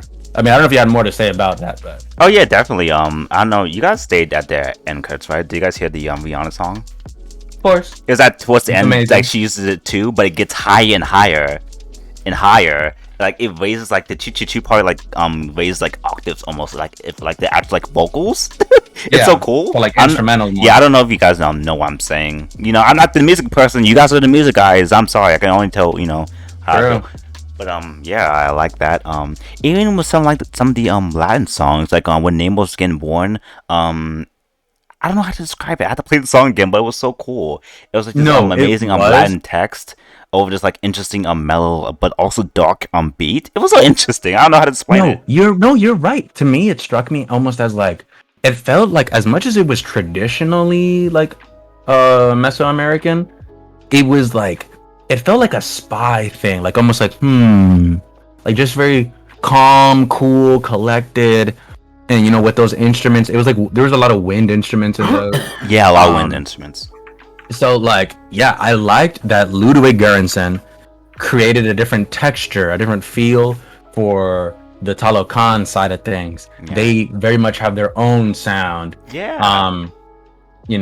As opposed to the Wakandan sound. There's one song I want to talk about in a second, but we haven't heard from Ori. Ori, hit us. Yeah, go. Ori. Rihanna got brought back. That's all I care about.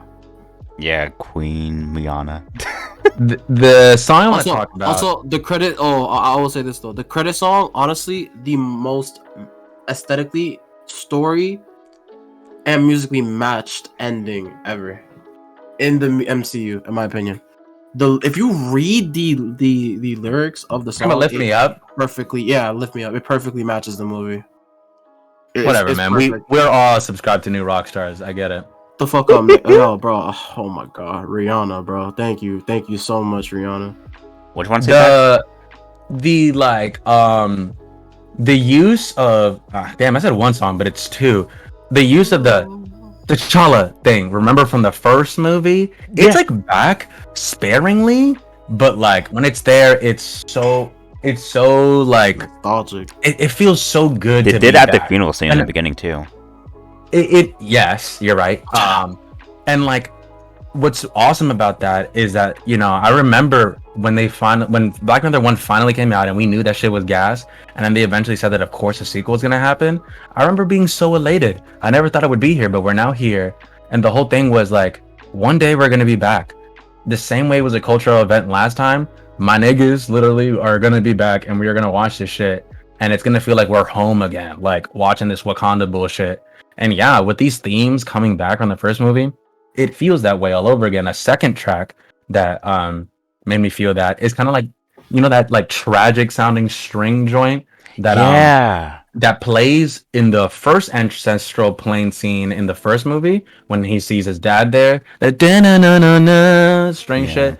That is throughout the movie, and it always hits for the most emotional bullshit, and like I hate it. I hate how much I love it. Just in Yeah. that, like, I feel like that tenseness, that emotional like distress is really what this Black Panther shit is about. Like they all have gone through some shit, but like heavy is the crown, heavy is the head rather that wears the crown. So yeah, this shit crazy. Yeah. What we got next? Visuals? Yeah, visuals. We're just gonna go back this. First of all, I'm sorry, DC. We have the best underwater scenes now. They all looked amazing. I'm sorry, Aquaman and Joyce. I'm sorry. Fight with God or fight with whoever you need to convince yourself. We have the best scenes. I actually went the same day that my art teacher went in our CGI apartment. Even he agrees. Like it's like a whole league ahead. The whole movie. First of all, as I like a criticism because I'm small. I have small criticism. Maybe one or two these scenes that I thought that were off in total, if I'm really like thinking about it. But I think it is mostly this is mostly a beautiful movie, in my opinion. Very much. Yeah, And I think that and comes down compared to to like, how the it's shot. and even like in the first like movie, we know how bad the CGI was in that first movie, especially with the infamous, when they're like falling down in that cave, him and Killmonger. Even like the worst scenes that I'm like talking about, even like mentioning, it was not even on that level. It's like, Not at all. you can kind of slightly notice it's a little bit fake. Maybe like the green screen, is a bit, not like lit in the correct, way. But nothing that bad. And by the way, the three scenes I'm talking about, one of them was like M'Baku and like the people like standing together, him with the guys, and like you can tell like it was clearly like a fake background. Once again, not too horrendous, but like you can clearly tell it was a bit fake. I don't know if they were like using like a green screen or the volume or whatever. You said where again? I'm sorry. Um, it was on the evasion scene, and it was a bit before that. And M'Baku and his soldiers or whatever were like standing in Oh, yeah. Wakanda, and like you can tell like slightly in the background it was like kind of off. No. So let me hit you with this. Like speaking on that same scene, the whole set piece of like when the water enters Wakanda, that is the worst looking part of the movie. But you can very much tell that they are nowhere right now. Like literally on a stage, the only things that are real are the things right next to their feet, which is to say the ground and the grass that they have to put around there. But anything in the distance, any building damn near, if they're not touching that shit, it's not there. Yeah, And you can tell. Yeah, that's but- all the three. Yeah, all those like three like things I talked about came mostly from that scene. I mostly agree. But like, even in like its entirety, all of it wasn't like bad. Like even was saying. Yeah. Other than that, like I said, looked beautiful though for the most part. And actually, I think this actually proves my theory about like this being like the last movie like being done out of COVID. That things might actually get better. I believe. Because like this is probably like one of the better looking scene like CGI wise and VFX wise. Yeah, for sure. Underwater scenes all beautiful, so beautiful. Oh my god, when like we saw like the two like children like playing together like the little like soccer ball game, I was like, oh my god, it looks so pretty. What else? Yeah, like all like the lake scenes, like it looked like even like past like the CGI, just the way how like the cinematography like looked for the film. Like whenever they were like on like a beach in actual location or like in the jungle with nameless people. Yeah, like it just looked great. I think the best thing about this movie's looks are the cinematography, which is to say how it was shot. Yeah. Everything, the composition is super intentional. Super intentional. Really a big fan of that. It almost feels like they got out their really good cameras for this one or something. Yeah. I really like the color grading and everything. Yes. As bad as like the CG or like the background situation gets, it's like not that bad as like you were saying. Yeah.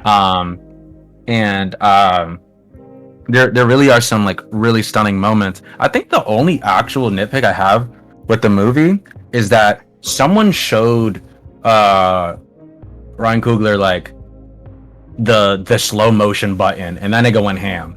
Like there's a lot of like random bits of like slow motion in the movie, and not all of them were warranted, I feel. And especially like by the fifth time, I'm like, is this what this movie does? Like this movie, like within this movie's like context, shit, they like presenting visuals to us in slow motion. And I don't know, they always felt like slow motion less for the sake of like film and more for the sake of action. And we do live in a very post Matrix era. Not super amazed by slow motion nowadays. When I saw the first use of the slow motion, I was like, damn, cool. Oh my god, amazing. Where did that come from? Like that I'm glad I got to see every single second of that. But by the fifth time, I'm like, it's a little tired. It kind of tackies the movie. It's a little tacky. But movie's gorgeous. Literally, of course, right there with Eternals. One of the most, oh my god, I was gonna mention that. Looking movies so in the good. phase. So good. The movie just looks so beautiful. I was gonna mention something else visually that was pretty interesting that I really like. Or you remember what Nez wanted to say? Oh yeah, Ori, you can go. What I'm thinking. Ooh, I mean, Rihanna, man. They brought back Rihanna, man. I'm just shut up, bro. I think, in my opinion, I feel like I can't really compliment the CGI too much, but I feel like the CGI in this movie was way more like, let's play it safe, guys, type shit. You feel me? Really?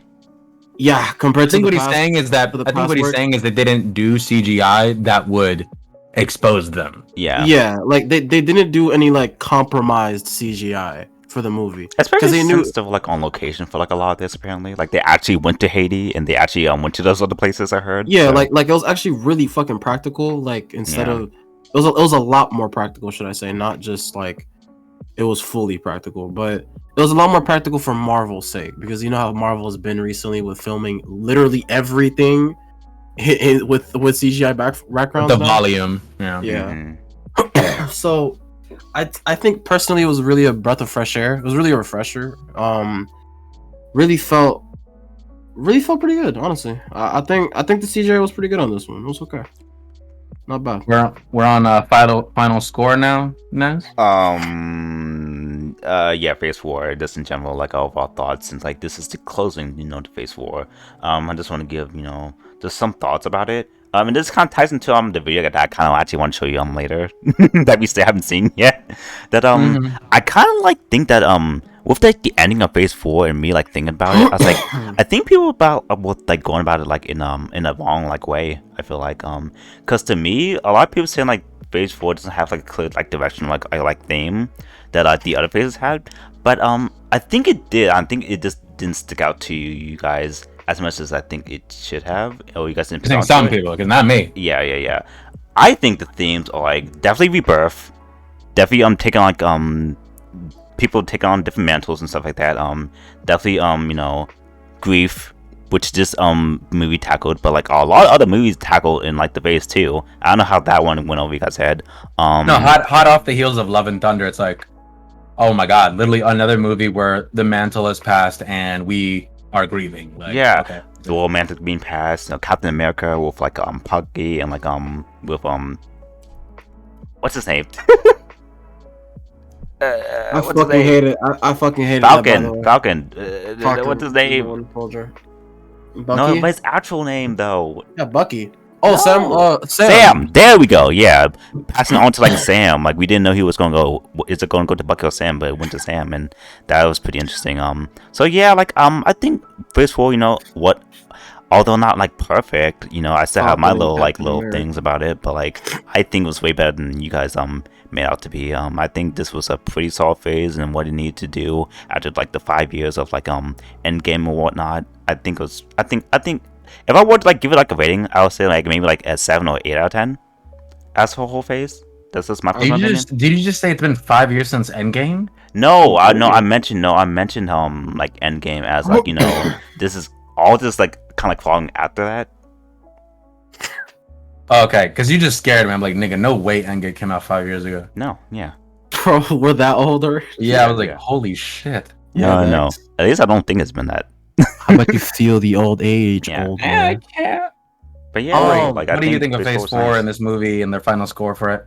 Okay, the movie itself, 8.5. The movie itself, I'd give it a 9. I stopped it from being a 9 because I feel like last fight scene was still kind of like, damn, bro, like that would have not been me, bro. Like if I'm being real, that would have not been me. Mainly If because of that, that reason. I'm just saying, if that was me, bro, his entire country will be bombed, bro. I swear to God, bro. Like, fuck out of here. You're not gonna kill my moms and then stab me through the chest. You can't do that to me. I'm good, bro. But essentially, what I'm saying is I'm Killmonger. No, but serious. In all seriousness, no. I think the movie is like a strong 8.5 to maybe a 9, depends on what day you really ask me. Uh, Overall, just really good movie. In terms of Phase 4 as a whole, it started off really. I feel like they shouldn't have started it off with WandaVision, bro, because these niggas were hating on WandaVision's first like what 4 episodes, bro, because they didn't understand that it was a slow burn series, bro, and we're thinking that Phase 4 was gonna be mid, like off the jump, and I feel like the hate for WandaVision's first 3 episodes really Like rolled snowballed. over or something. Yeah. Yeah, no, like I feel like it was the beginning of a snowball to where people nitpick literally everything about Phase 4. Because like you realize that you saw it too, right? Like anything before Phase 4, bro, was not as nitpicked as it was after like pre WandaVision, bro. You feel me? So after that, everything's been nitpicked to death, bro. Like I've seen niggas hate on Moon Knight for so many like minuscule reasons, bro. So yeah, I think as a whole, the shows, of course, this is the phase of the shows, the phase of the TV series. They were Marvel was really experimenting here with a different form of media to their audience, and I honestly feel like they hit it out the park with this one. They're really good. WandaVision was a great. Loki was amazing. Moon Knight was amazing. Miss Marvel, I don't like it, but probably other people will like it. What else? Falcon and the Winter Soldier was really freaking good.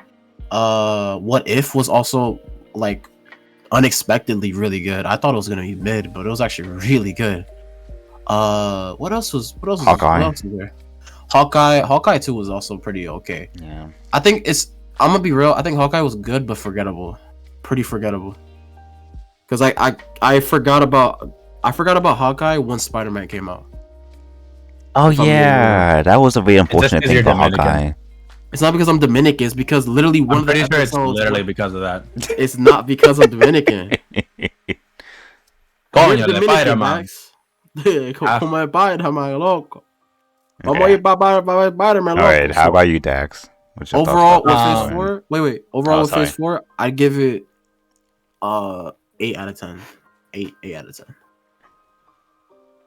I don't know how you could possibly give the phase a rating already. Like I don't even how like. Nigga, the phase is done. Yeah, it's done.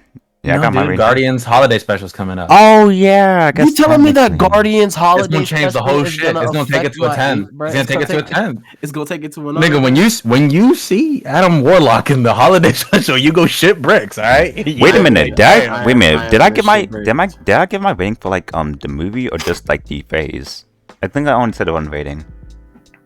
You said Well, one just remind rating us. for the. Oh, well, okay. Well, for the phase, like I said, probably like an 8. But for the movie itself, I think actually a 9. Because I gave the original Black Panther an 8, and I like this one way better than that one in a lot of ways. So I'm giving this one a 9. Cool. Yeah. Okay. Now Dax. Sorry.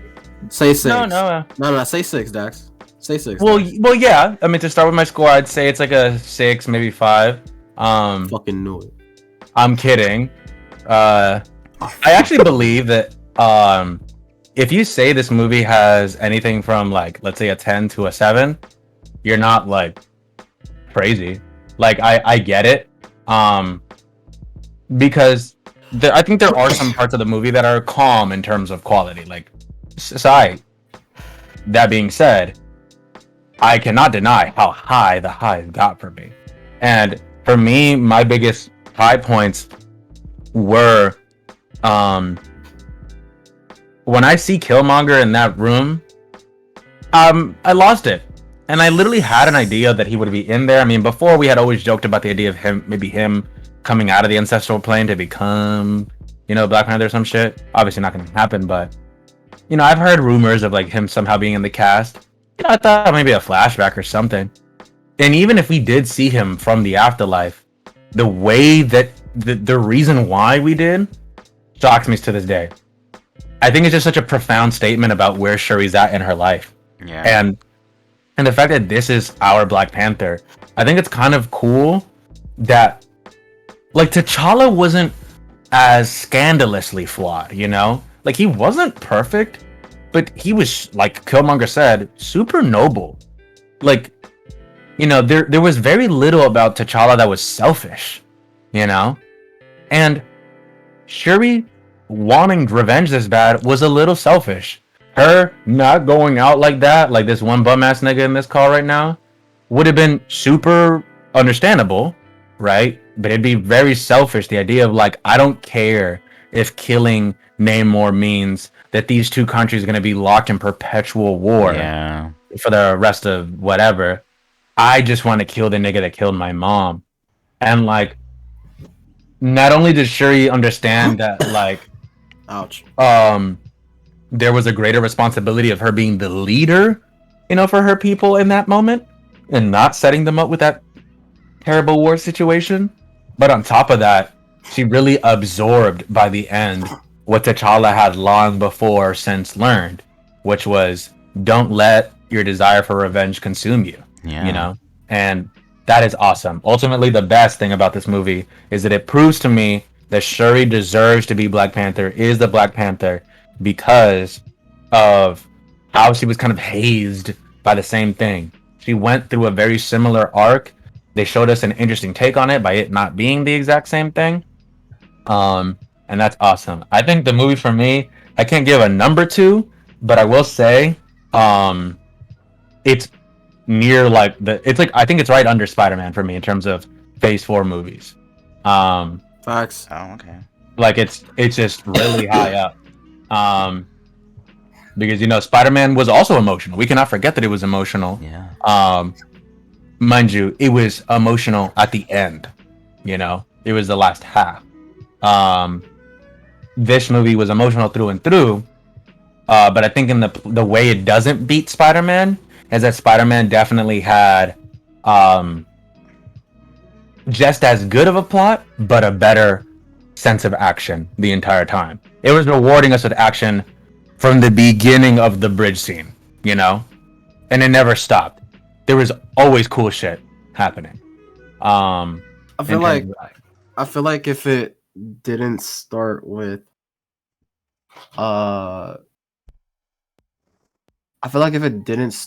like T'Challa's funeral and whatnot, or that sequence at the end before T'Challa's funeral where like she's trying to find like ways to recreate the herb and whatnot, I feel like my first impressions would have been very, very different. Not like in a sense, like in the obvious sense of, yeah, obviously it will be different, but it's more so like that impact alone, like way more than Spider-Man, bro. Like I already genius that started that way, I think. Yeah, like I'm not gonna fucking, especially because in my movie theater, bro, the movie just started. It didn't have any same for me. Same for me. It was great. No, bro. Like it literally, a trailer happened, right? We didn't get, and then it was done, and then just right into it. Yeah, nigga. What I'm saying is that the lights didn't even turn off, bro. It just went boom. Let me get the vital scan. I'm like, what the? we just saw a trailer for fucking Morbius 2. What just happened? Like, so that shit, yo, that's fantastic. But that was actually like insane to get me in, because I felt like I was on the edge of my seat, even though I already knew the outcome of what was happening. You get me? And it would never be the same with Spider-Man, because, bro, like, nigga, like, I'm Dominican, bro. Like, aquí viene Spider-Man, que él va ahí, me entiende loco, va por la máquina por 77. Man, you see him on East Tremont every morning, bro. Come down. Oh my god. Well, I think that's. Well, I was gonna say, in terms of to actually finish the phase rating and all that. Concerning the movie, though, I wanted to say I never cried, but I got really close. And specifically the two parts that almost got me was the MCU intro scroll, silence, and at the end too. The end. Okay, well, thank you for letting me say it, but yeah, the Shuri finally having that moment. Let's just listening to what her mom said, like, go ahead and think about your brother for a second, and just resting in like what she remembers. And yeah, man, seeing my nigga Chadwick on screen, you know, with the silence, really really beautiful. And I connected to something that happened really immediately after I walked out that theater. I saw a little Latino kid. I was in California, so I mean, hello Latinos. And like, I saw a little Latino kid in a Black Panther costume, and I'm just like, it's crazy to me because that little nigga did not read the goddamn comics. This nigga a fraud. This nigga don't know what he talking about. But How you know? Oh my god, I was gonna say that do you guys think that little just to kid? wrap up, just to wrap up, that kid, he is a fan of Black Panther, and I know for no other reason than because he saw my nigga Chadwick on screen. Yeah. That's who he saw. Yeah. So like, I love, you know, like it's so heartbreaking, you know, but of course a heartbreaking tribute. It's crazy that like because of that guy who, you know, had this role, this little kid has, you know, he's a fan of something. Like he's not even black. It's not even like that, obviously. Bro, and I if you're didn't black and you, what's up? I didn't even think about it like that. How many fucking kids probably cried at that shit? Like, actually, like, Damn. genuinely, because of I don't think the kid's really, especially the kid that I'm talking about. I don't think he like understands all that. I don't think he. Even if you tell him like Chadwick is dead. Think about the fantasy that kids are in, like with their superheroes, is that they believe that they're real. You get me? So like when you get your kid to watch Black Panther too, like, hey, it's your favorite superhero, like Black Panther, and then you see that, bro, that is definitely emotional because it's different from like seeing Black Widow die in Endgame. In my opinion, I feel like it's different.